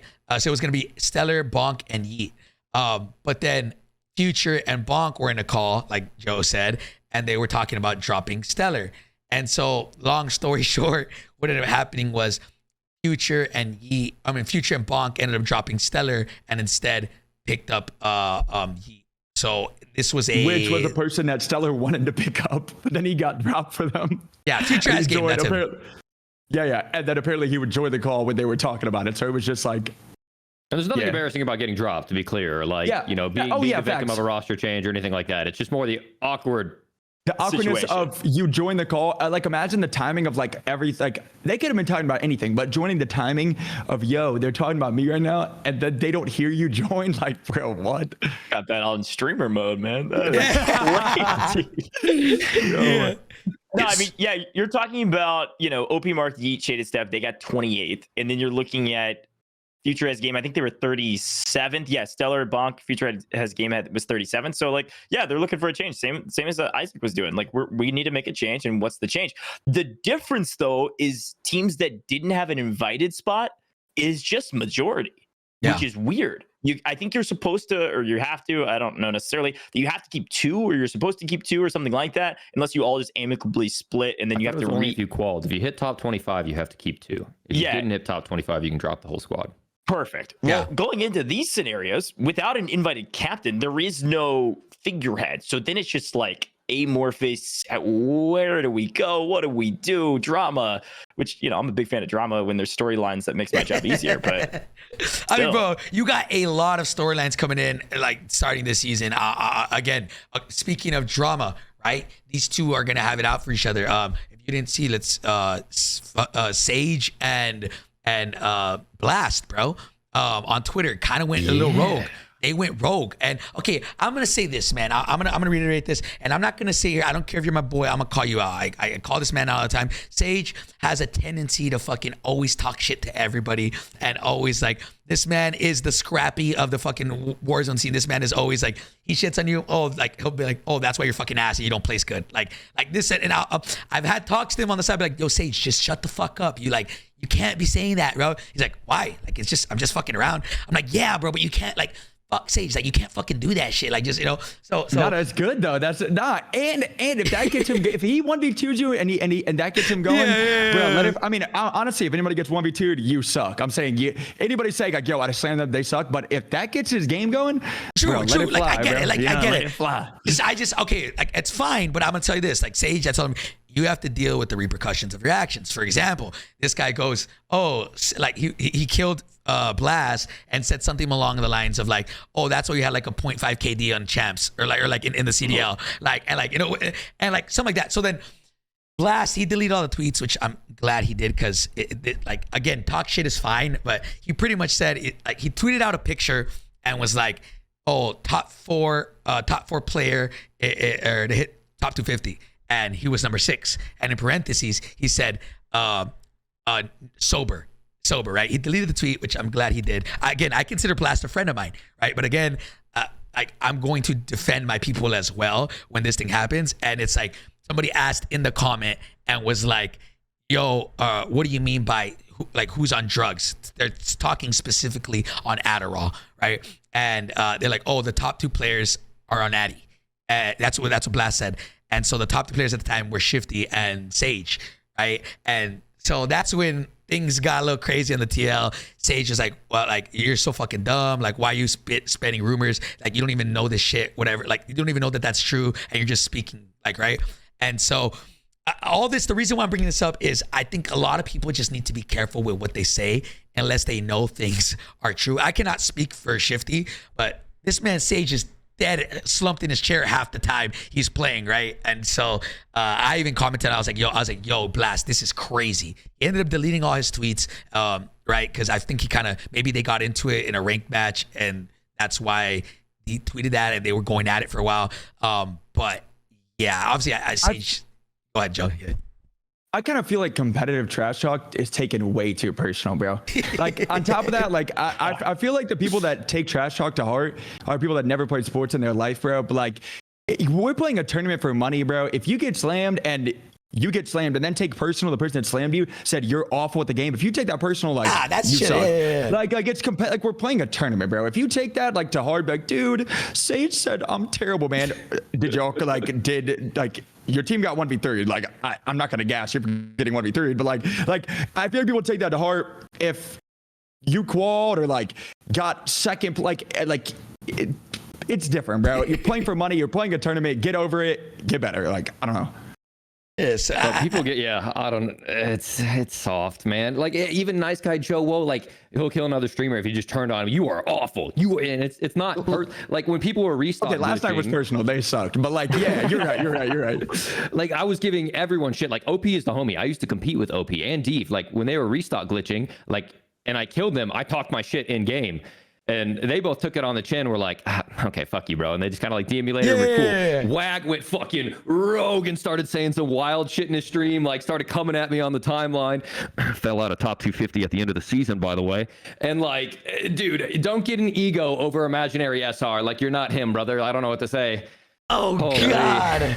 Oh, my God. That's sheesh. But, you know, and it's a tournament, bro. We're playing for money, bro. Like, people just, I don't know. They take it to heart, man. If they would have qualled and did amazing and you got 1v3'd and be like, yo, I qualled. Like, I don't really care. But if y'all get slammed and like, and then take it to heart that somebody's trashing me, like, dude, like, they don't like me, man. Like, dude, you're playing for money, man. Like, walk, like, it's not like all fun and games, you know? Like, what? Oh, yeah, I agree. I just think go ahead, guys. No, and if you rebut back, just rebut back in classic trash talk. You don't need to get like crazy, Personal, don't get weird about it. Just talk shit trash and move on. Yeah, that's what I'm saying. Like, I'm like, bro, like, if you're gonna say like, oh, these guys are on drugs and shit, that's like, all right, bro. Like, you gotta have like, and I think that's the what gets main weird. difference. I think the main difference with traditional sports is that if you go to a traditional sports game, I'm talking, college football, college basketball, whatever. People always do weird stuff like pull up like some of the players' girlfriends and like are cheering about their girlfriend. That's different. I mean, it's not right necessarily, but it's different in that setting because we're not posting that on socials where you're influencing people a certain direction. When we're calling people drug addicts or we're calling people whatever, that's like really particular and like crossing a line, you're saying that not in a private setting in general. You're influencing all of your people that follow you and trust you to say, oh, I believe this is true, unless you put like a tag of sarcasm at the end, which nobody does. So also like even like COD pros, right? They Scrappy talk all of them are literally, I guarantee you, there's not a single COD pro that's playing at champs or any match like, dang man, I just 1v2'd them. GG's guys. No, they're fucking they're letting us sing. And then after the game, whoever wins, they go over and fist bump, bro. There's no, I mean, obviously there's probably some hard figures between a couple players, but like you talk your trash. Then after the match, you guys go fist bump. GG's. Like, it's not even, people need to take, Warzone people, I feel like should take notes, bro, because they take stuff way too personal, bro. So much of this game is confidence too. Like when you die that fast, like if you're not hesitant, like if you're hesitant in your shot, you're not feeling yourself. That's why some teams that are demonic and incredibly talented players, if they have one or two bad custom maps and their confidence starts getting shot, they'll never recover no matter how mechanically talented they are. It's because they've lost that, mental you know, it's never chopped mentality. You can hear it in their voice, you can see it in their gunny, and it's just why people are shooting bodies when they're down, you know, 0-5, but they're, you know, trying to get a comeback going. They need that fire inside of them to do it. Like, it's, I'm off, dude. Hey, listen, I don't get it fucking twisted. I love this shit talk. that shit's great, bro. Like I love it. I don't care if I'm like Sage, yo, chill. Sometimes he do be like Sage, but like at the end of the day, like again, you got to be able to deal with all like people talking shit. It is what it is. It's just there is lines, obviously, like where you call people drug addicts. Like, okay, calm down, bro. Like, you know, like, yeah. But obviously, it's one of those things. Yes. Do I think a lot of people are taking Adderall in the scene? Fuck yeah.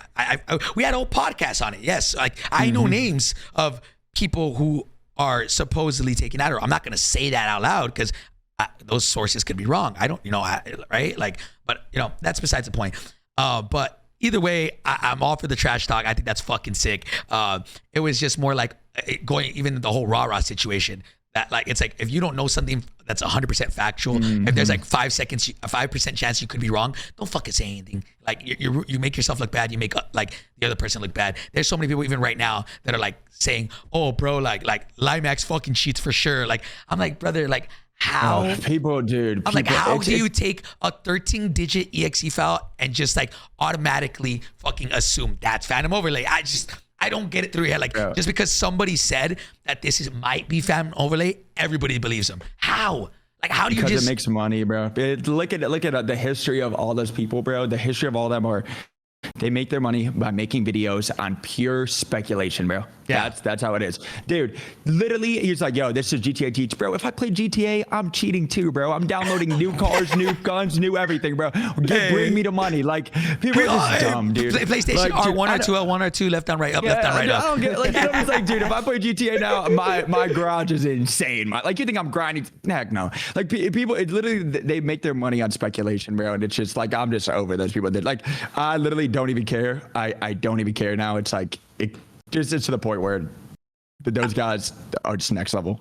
Yeah, I just think a lot of people need to just stop riding the train of, oh, this is what it is, because like there's no way to prove that. Going back to that thing because we've never really talked about it, there's no way to prove that that's Phantom Overlay. That is an exe file. I downloaded fucking Diablo or some shit the other day on stream, and I was like, wait, this is an exe file. Is somebody gonna fucking say I'm cheating? Like there is no way to actually prove it, and that's the craziest thing. It's like, okay, if Limax goes and shows up and he's fucking has a point, like I don't know, 0.2 KD on land. All right, let's start. You know, nah. The crazy thing is people don't actually know him like that. He's played on land from Australia. The guy's a demon. And he plays on 1080p single PC. Like, bro, like that's crazy. Like, yeah. So we're trying to fly him out to America to come here so he can play on 14. Because he's like, yo, is 1440 that different? I'm like, yeah. So he's flying on 1080p single PC. Wait, he's on 1080p. 1080p single PC, bro. Oh and my God. Like he's been an Australian land demon. Like, dude, people are just idiots, man. Yeah, it is what it is. People are gonna believe what they want to believe. Yeah, but somebody said something in the chat. Fuck, I just read over it. While you're looking for that, I'm kind of wondering, like, is the Adderall thing even like people are prescribed that? Like, what's the big deal? Like, if you're ass, you're not gonna take Adderall and be cracked. Yeah, it just gets you more locked in. I've never taken Adderall, but from like, yeah, I mean, it's a big deal in the CDL, and like obviously it's there's been talks about this for so long in the CDL that they should do drug tests significantly. But like then there's so many people can just go to the doctor, say they can't focus, they get prescribed it, then it's no longer illegal, right? Or whatever. But there's a lot of people in the CDL who do take it, and that's like a lot of them believe that there's a competitive advantage. And I'll be honest, a lot of people probably in the Warzone scene think that they cannot focus or lock in. It's more like instead of it, it's like gets you focused on whatever it is that you're doing, right? So yeah. That's fair. People that are actually, and I'm not prescribed it, so somebody else that has actually prescribed it probably can speak way better than I could about it. But people that are actually prescribed it, it's actually less about, oh, I can now intensely focus on what I'm doing, and it's like, hey, I'm balanced back to normal, rather than hyper focus. So if you don't need it and then you go hyper demon mode focus, you look up, you've been playing Warzone for 24 hours straight and you haven't eaten any food. True. Like, whoa. That's what they were implying. That's what Blast was implying to Sage and Shifty, is that they're able to grind for so long. Gotcha. Because they are on Adderall. You don't get tired when you're on Adderall. Like, right? There's a reason why people think I'm on Adderall, because I'm always just fucking jumping around the walls going crazy. But like, you know what I'm saying? So that's why they're like, oh, they can be up for, like Gojj said, 24 hours and be fine. You know? So it is what it is. I don't know. That's a fucking another can of worms that we probably shouldn't get into. But boys, I mean, the future is looking kind of crazy. I'm again, I always say this. I hope this is just the beginning with the World Series of Warzone, and I hope we make this goes insane in the future. And instead of just one Warzone LAN, we have a series like, let's say, Apex, where they have seasons, and every 3 months, 4 months they compete. So I don't know. Anything else, boys, that we missed? We went over a lot. I feel like we maybe missed something. I don't know. I got one thing about what you just said, Hector, okay. and it's the, hey, we want this to go forward, we want this to build, we want it to get better. And I think I said this last time I was on, we've got to support the system that's being created now. So if you liked Ranked, you like World Series of Warzone, you got to support it. If the majority is negative, you might not see that support. And one of the things I actually asked their team, I was like, hey, like, what is your KPI? Meaning like key performance indicator. What's like your thing that you're trying to hit on X, Y, and Z? And I don't know what I can say or can't say, but the main thing they were saying was, one, we got to hit, some of our view count numbers and all the stuff that people always think about. The main one is actually like overall sentiment about what they're trying to do, because they've never tried any sort of like competitive quote unquote Warzone, and we finally got it. So what's the overall sentiment from a casual standpoint? Do people care? Like that kind of thing. The other thing was actually funny, driving follows to the COD esports account. They're really trying to grow the challenger scene and grow the World Series of Warzone scene. And so like, if this scene is growing, one of the ways they can metric that out is follows on this brand new account that's covering challengers and World Series of Warzone. So I don't know, I guess go follow that account. But yeah, I mean, that like again, chat, I think if anybody, you see numbers, we're talking about like numbers for streams, those numbers have gone up significantly with the release of Ranked and the competitive aspect. I think obviously that's everybody loves it, right? So I think the overall sentiment is great. We'll see what happens when the World Series gets announced. When it actually happens, and see what those numbers are. But in my opinion, based off what I've seen, the overall sentiment to this game is amazing. What's his words? People love it. I think they just wish it was more often, right? Like, and obviously this is the first year where it's like an official LAN. Let's see, kind of, hopefully, would love to be in talks with the World Series of Warzone, everybody who runs that. But, all right, how can we improve this? How can we and not interfere with the CDL, right? And just kind of imagine if we had both like year-long stuff, right? But real quick, make the solo YOLO 50,000 instead of 100,000, and run $5,000, $10,000 tournaments until stage. I agree. The one thing I still hate, I guess, is a con of this new season. They didn't fix the tap issue, bro. That's so cheese, man. I don't like that. And like, I don't know how they could even fix it. I said like, maybe like you get points for all the kills that your teams like get. Like, even if like you didn't do anything, like you clearly are on the team that is like frying, right? So like you're doing something, but I still hate the tap cheese, man. That's so dumb, man. And also it's bad practice for the tournament, because there's people that are like waiting on a body for then you to come like run over there, just tap them once to get points. Or like I say all the time, anybody I ever play freaking ranked, they're like, yo, I don't give a lick, bro. The amount of times I've died because I'm trying to keep somebody alive, I'm just getting spammed live pinged from the down person, and I died, I tried to get them a tap. That's so dumb. Like, they gotta fix that, man. Like, that's not. I wonder if they've looked into like damage based, or I would say if they could do it that way, of like whoever on the team does the most damage gets the points for the kill, whether that's 5 points, 6 points. However, if you're on the team for the teammates' kills, you get like 3 points or something, or like 4 points for just also trying to chow the same player, or like even fighting the same person, or like just being on the same team, because that's so dumb, man. Yeah. Or even times like where you don't even do any damage. Like, let's say you're the entry man, you run and hit a drop shot, spot someone on the left, come out, he's OEing, like he's gonna chase, and the other guy's just looking over you L2 for a free kill. Like, frankly, the guy that went in there, played his life, got out, did more for that gunfight than the guy just pre-aiming the overextension. In my opinion, I think, even though technically that guy didn't do any damage, like, he's integral to winning that gunfight. I don't know. But then you don't want a situation where, like, let's say it is Shifty and Hisoka and whoever playing together. That whole team is always all going to rise together, and no player can rise to the top, because whoever you're playing with is going to get the same amount of SR.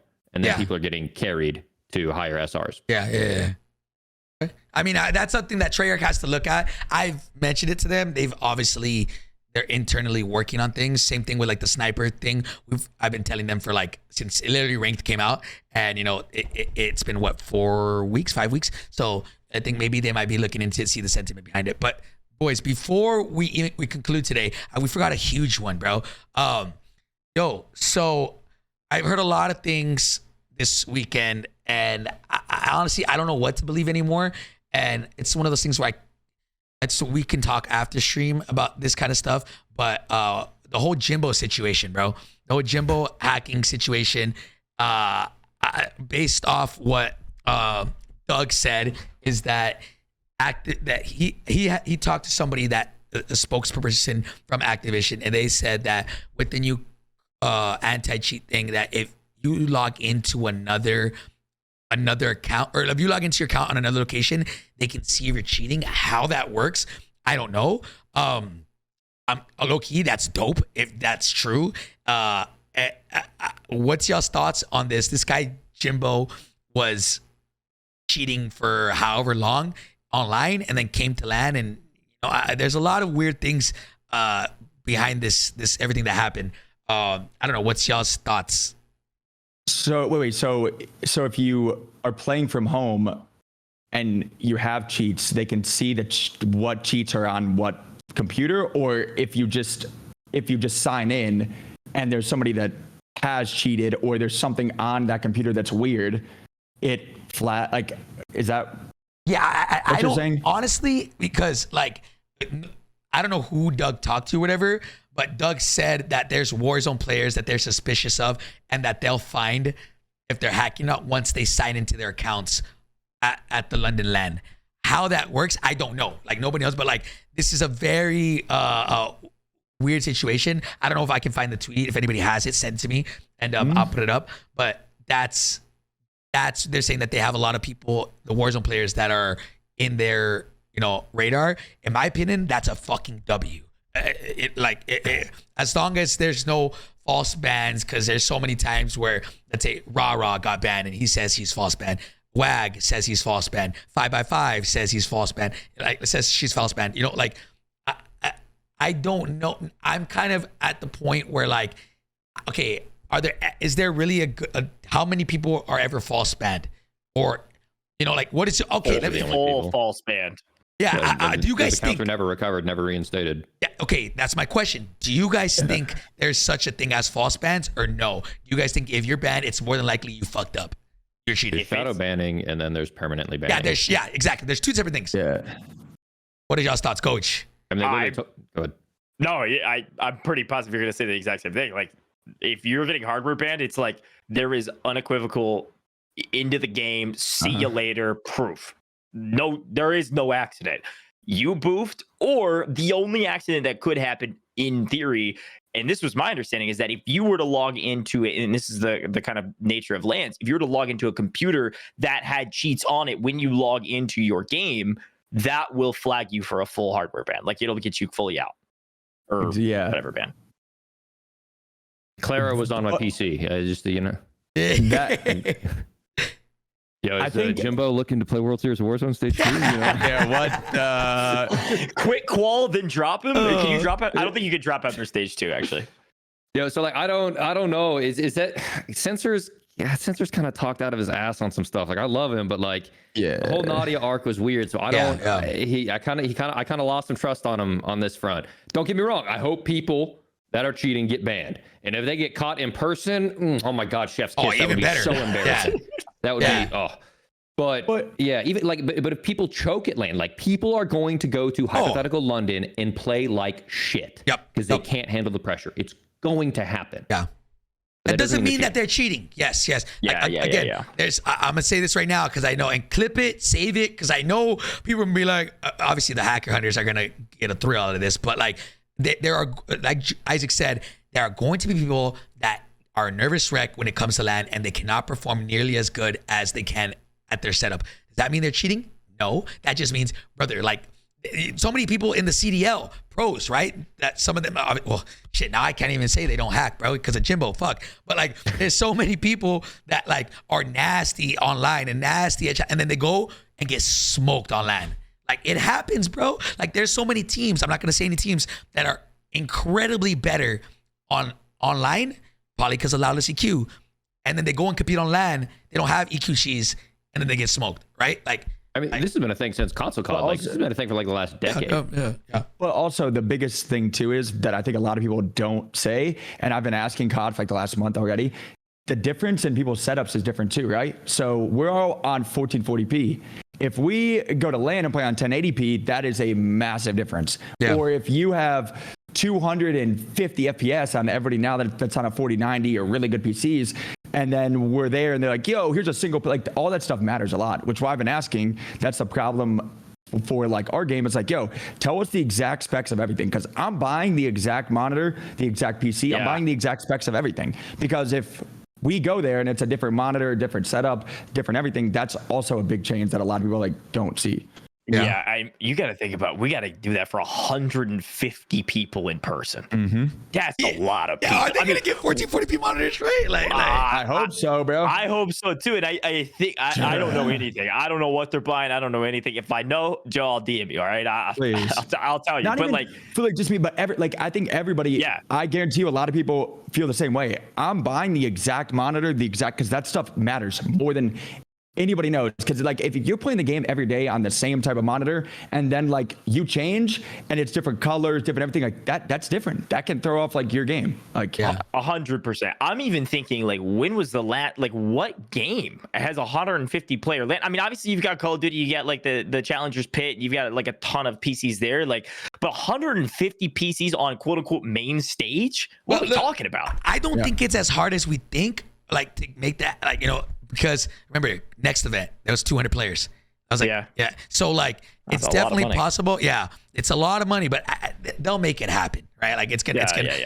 And so, but again, like they haven't even officially announced that this thing is in London, right? So I don't know. They're probably gonna announce it soon. They'll probably get a hardware like release. I think the biggest thing is, I would be so surprised if they do 1080p, because of how many players with Warzone are on 1440.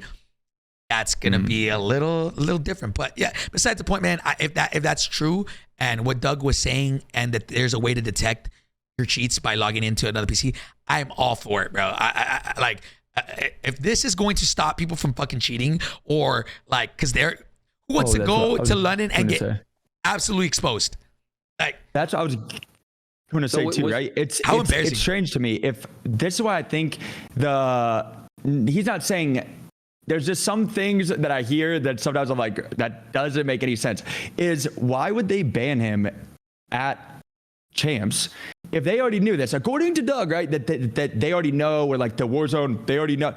Why would they let them play stage 2 if they know they're cheating? That's screwing out other people that could qualify or go to finals. That's screwing out so many teams. If they are if they think somebody's cheating, why are they not investigating their account now and being like, well, if they qual, we'll then make it like a big drama thing? Like, they just screwed out so many teams. If they're cheating, they probably killed other teams that could have qualified for their spot because they were cheating. Like, that doesn't make any sense. I've had this convo, or like I've had this thought, and it's the same thing. Okay, like WAG 5x5, like, right? Like, if their accounts got banned, right? No matter what, let's just say WAG. Like, I'm indifferent with WAG. I don't know, because, you know, there is that chance that he got falsely banned. But here's the deal. If his account got banned, right? And why are they not investigating him? Or why have they not released a public statement saying, hey, he wasn't cheating, or hey, he was cheating? Why has there not? Because if, like, he did cheat at a certain point. They did go public with it in a creator call last year. What did they say? Like, and Charlie Intel wrote a whole article about it. Because someone asked that in like a creator Q&A. They're like, so what's with like these permanent bans? And it's exactly what Gojj said. They're like, anyone that has been permanently banned was manually reviewed and permanently banned. Like, so it is cold cut done. If that's the case, then why are they still allowing WAG to compete then? If that's the case, I don't know this, right? Yeah. So it's like, if I'm Activision and I want, obviously, if I want people to respect my game and I don't want hackers, right? And it's like, if that's the case, and if they did publicly say that, then why are they allowing him to compete? And I'm not just saying just for him. I'm saying that for everybody, right? Like if they are suspicious and there is 150 people that they're personally flying out, spending their own money, that there's gotta be like a way to review all 150 people. No one thinks WAG is cheating now. Like I'm not saying that. I don't think anyone thinks that. Like if you think that guy's cheating, you need to watch. So whatever. We'll start moving this week. Coach. I gotta get out of here. Oh my God. But yeah, I don't know. No, I don't think they have like the competitive integrity standards that like Fortnite does, right? So, for example, Jarvis, when he was cheating, he cheated for one YouTube video for content. And Fortnite said, fuck you. You're not doing this to the culture of our game. You're killing our game. Not only are you banned individually, you will never be able to create a new account and play our game again. You will never be able to create content on our game again. He had to get to the point where he was hiding his mini-map, the player names in his game, the server ID identifier. They were doing everything they could to find his individual game and remove him from the game. Activision, and this has happened dozens of times with creators, WAG is the biggest name, but there's so many little wager shitters that like just make new accounts and they're clean now. Like they're like there is no ban evasion type of shit. Yeah. But like I said, it just wouldn't make sense with that theory. Like, why would they let them even try to qual or potentially qual and then go to the LAN event and be like, hey, these computers are set up where like if you sign in, you'll get banned if they cheated before. Like, why even let them cheat before to screw over 147 other people potentially, or a team if they're or 149 people if they are potentially cheating? Why are they not super laser focused on their account all the time and not to be like, we'll let them cheat until LAN then expose them? Like, what? Makes no sense. Yeah, and I'm not going to speak to the efficiency of Activision's ability to like clear these accounts, but it is stated in the rules, and I know for a fact that they went through and personally cleared each of the accounts that made it into the custom quals. So, whatever you think about WAG or whoever you're talking about, yeah, I totally agree. They cleared these accounts already. Now, can they check them on LAN and maybe there's a difference? I have no idea, maybe. But these people that made it through the quals into stage 1 finals, at the very least, they've been cleared. The same thing will happen with stage 2. Cleared doesn't mean they're 100% not cheating, though, I guess, is the big differentiator. And like Isaac said, I have no clue what the deal with WAG's account was, but they cleared him to play in the tournament. They have blackballed people in the past. Like, we know the names of saying, hey, you cannot compete in tournaments anymore. So like they've done that. So in theory, they would have done that with WAG if there was some like massive ban. And I know this is old hat. I mean, people have been talking about WAG for a long time, but this is the kind of microcosm of the greater picture of the LAN, is like all of these people fall into the same category. Yeah. I mean, he was blacklisted for a while in tourneys, and then they let him back in. So I mean, that's what I'm saying. Like, did they? Oh yeah. At the end of the day, are they like? I just hope that we'll see as Warzone can obviously communicate with Activision, be like, yo, these are the 150 people that qual. Can we like look through all their stuff and make sure that we're all good? Because like, or is it gonna? I mean, honestly, it might even be more embarrassing to like go to LAN, sign in, your account has been banned, because and that's when like. Or like say they had like, and that's bad too, because it could screw over teams that like screw them for cheating, but also that's bad because they screwed over teams that could have played at finals. The people they killed or the rotations they made or whatever, they could have screwed a team. But also nobody that isn't cheating, dude, have every single person, have all of us have a certain thing downloaded on Arc before the tournament that their staff can check into our PCs at any time. So why don't they have that for the tournament and say, yo, if you're going to play in our $1.2 million tournament, you have to download this software and let us log into your PC at any time. If you have nothing to hide, you're not against that. And if anybody that's against that, like, that's weird. Yeah. Look, at the end of the day, there's always going to be fucking hackers until we get something like Fortnite, right? Where it's like, obviously they still have hackers too. Remember this guy today, they had a hacker blatant. Yeah. So like there's always going to be hackers, and it's a constant tug of war between Ricochet and cheap providers. Constantly tug of war. Like at the end of the day, there's always going to be that, right? But like if we can make steps in the right direction to try to minimize that as much as possible, like obviously there's so many people that are legitimate that deserve to go and compete in London and make a name for themselves, and for them to be like for them to get their name, like to get the opportunity that other people's aren't gonna get. Jimbo, perfect example. There are some teams like who was it? Something with a P. X-Pro. He didn't qual for champs because Jimbo's team took them out. No, it's an something with I a think he's P. trying to. Yeah. And so it's like these guys are taking people's spots, right? And I hope that doesn't happen in Warzone. I'm gonna be honest. It's gonna happen on LAN. I will not be surprised if somebody in London, Pentagram, there you go, Pentagram, that guy. I'm not gonna lie, it's going to happen. We're gonna go to LAN in London. Somebody is going to get exposed for cheating. It's gonna happen. I think You think so? I think it will. In my opinion, I would hate for that to tarnish the event, man, because that's gonna get more headlines than the actual event. I don't think so. Like before. I don't That's think what I was so. wondering about this Jimbo situation. Like, was it something that they could figure out the second he signed into that new account on LAN? They Or pulled was a it- whole series. I'm pretty sure. this is where I Yeah. get confused. This is why, because okay, Doug was saying that they had suspicions of him, and then he signed in, and then like that he got banned like during the whole thing, right? Like during while he was playing, right? Weird. But Activision or Ricochet tweeted out that they banned 1,500 accounts for using cheats, right? 1,500 accounts, and that was right when Jimbo got banned. So did somebody review his account, said, okay, we have enough evidence to say that he's banned, or did he just get included in that 1,500 player ban wave, right? Those are the kind of conflicting statements, at least in my opinion, unless there's some other clarification that says otherwise. But I think he just got banned from that ban wave of 1,500. And then also, they're also in challengers too. And I'm not saying that that's like a not very showed event, but like for our tournament, we're playing for $1.2 million with like 40,000 viewers. That's different. And like big names. I guarantee you 90% of people that are like talking about this now had no idea who Jimbo even was. Yeah. Ever. So like, I feel like challengers is different because I feel like they don't have the same like staff for them that we do. Like we have like teams that we know, like, hey, we can like go and talk to this person and be like, hey, this is a problem. For challengers, I feel like True. it's not that they don't care. It's not like the COD League. It's just I'm not saying it's just challengers, but like very small compared to. Yeah, you're not dissing the Yeah. players. You're dissing the challenger support. And Joe means the general like public doesn't know who Jimbo was. He's not like a scump, a Shotzi. That's just all he's saying. Yeah.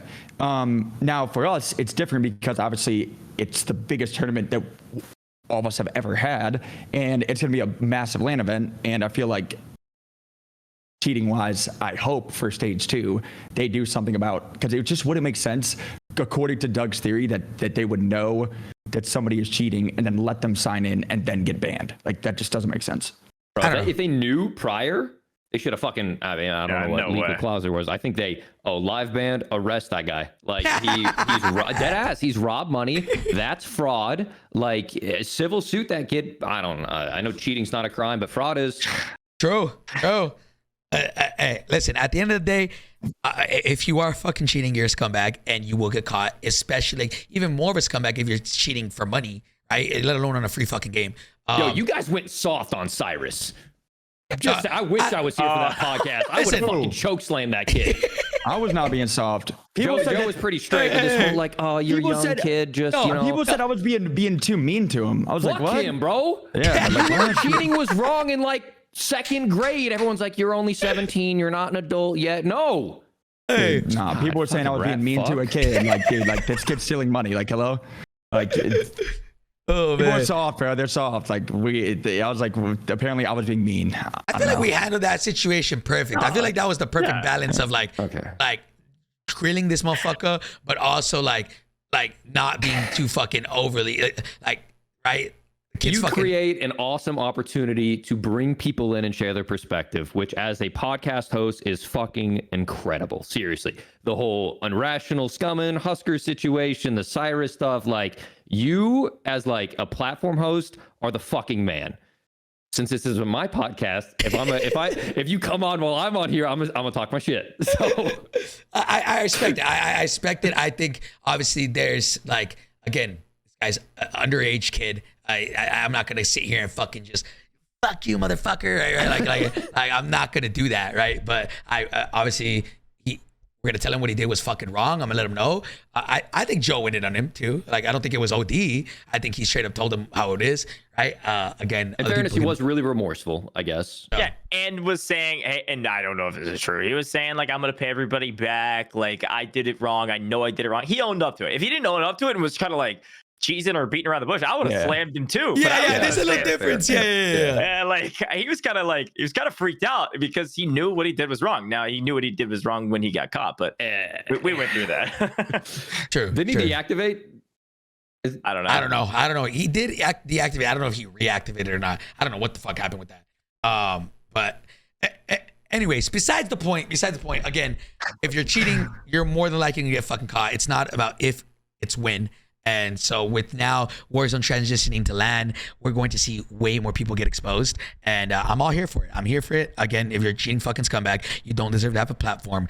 Like you don't deserve to ever be able to compete again. And I hope that things change in the future and we get a little bit more of a reliable anti-cheat. I get it, Ricochet. If you're watching this, I don't want to say you're not doing anything, but again, there needs to be a higher level, in my opinion. But again, I understand going to Raven, they explain to us how it all works. It is a constant tug of war, and I get it. But I just wish perspective-wise, because like you said, they are fighting the good fight. Ricochet has been doing a hell of a lot better. If you look at our old clips from like Verdansk, Rage Hackers, like we don't see any like wild shit like that as much as we used to. Like it is leaps and bounds better than it was 2-3 years ago.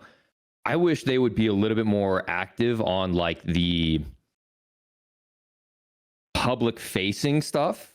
So like when we have probably 10 to 15 blatant cheaters, and I'm not talking like, oh, this creator's suspicious, this guy's awfully cracked and he's a streamer like trying to make a name. I'm talking like dudes like what, like the name is like Skill Issue and some of these other guys that are like turbo hacking. Like why are these guys in our top 250? Because now people that didn't make top 250 all of a sudden don't have that little badge to hold next to their name this season. We probably had like a top 230, top 235 legit that we could have just vetted and just gotten off our top 250 list. And that makes the public facing game and the sentiment towards this community that thinks everyone is cheating a little bit better, you know? Yeah.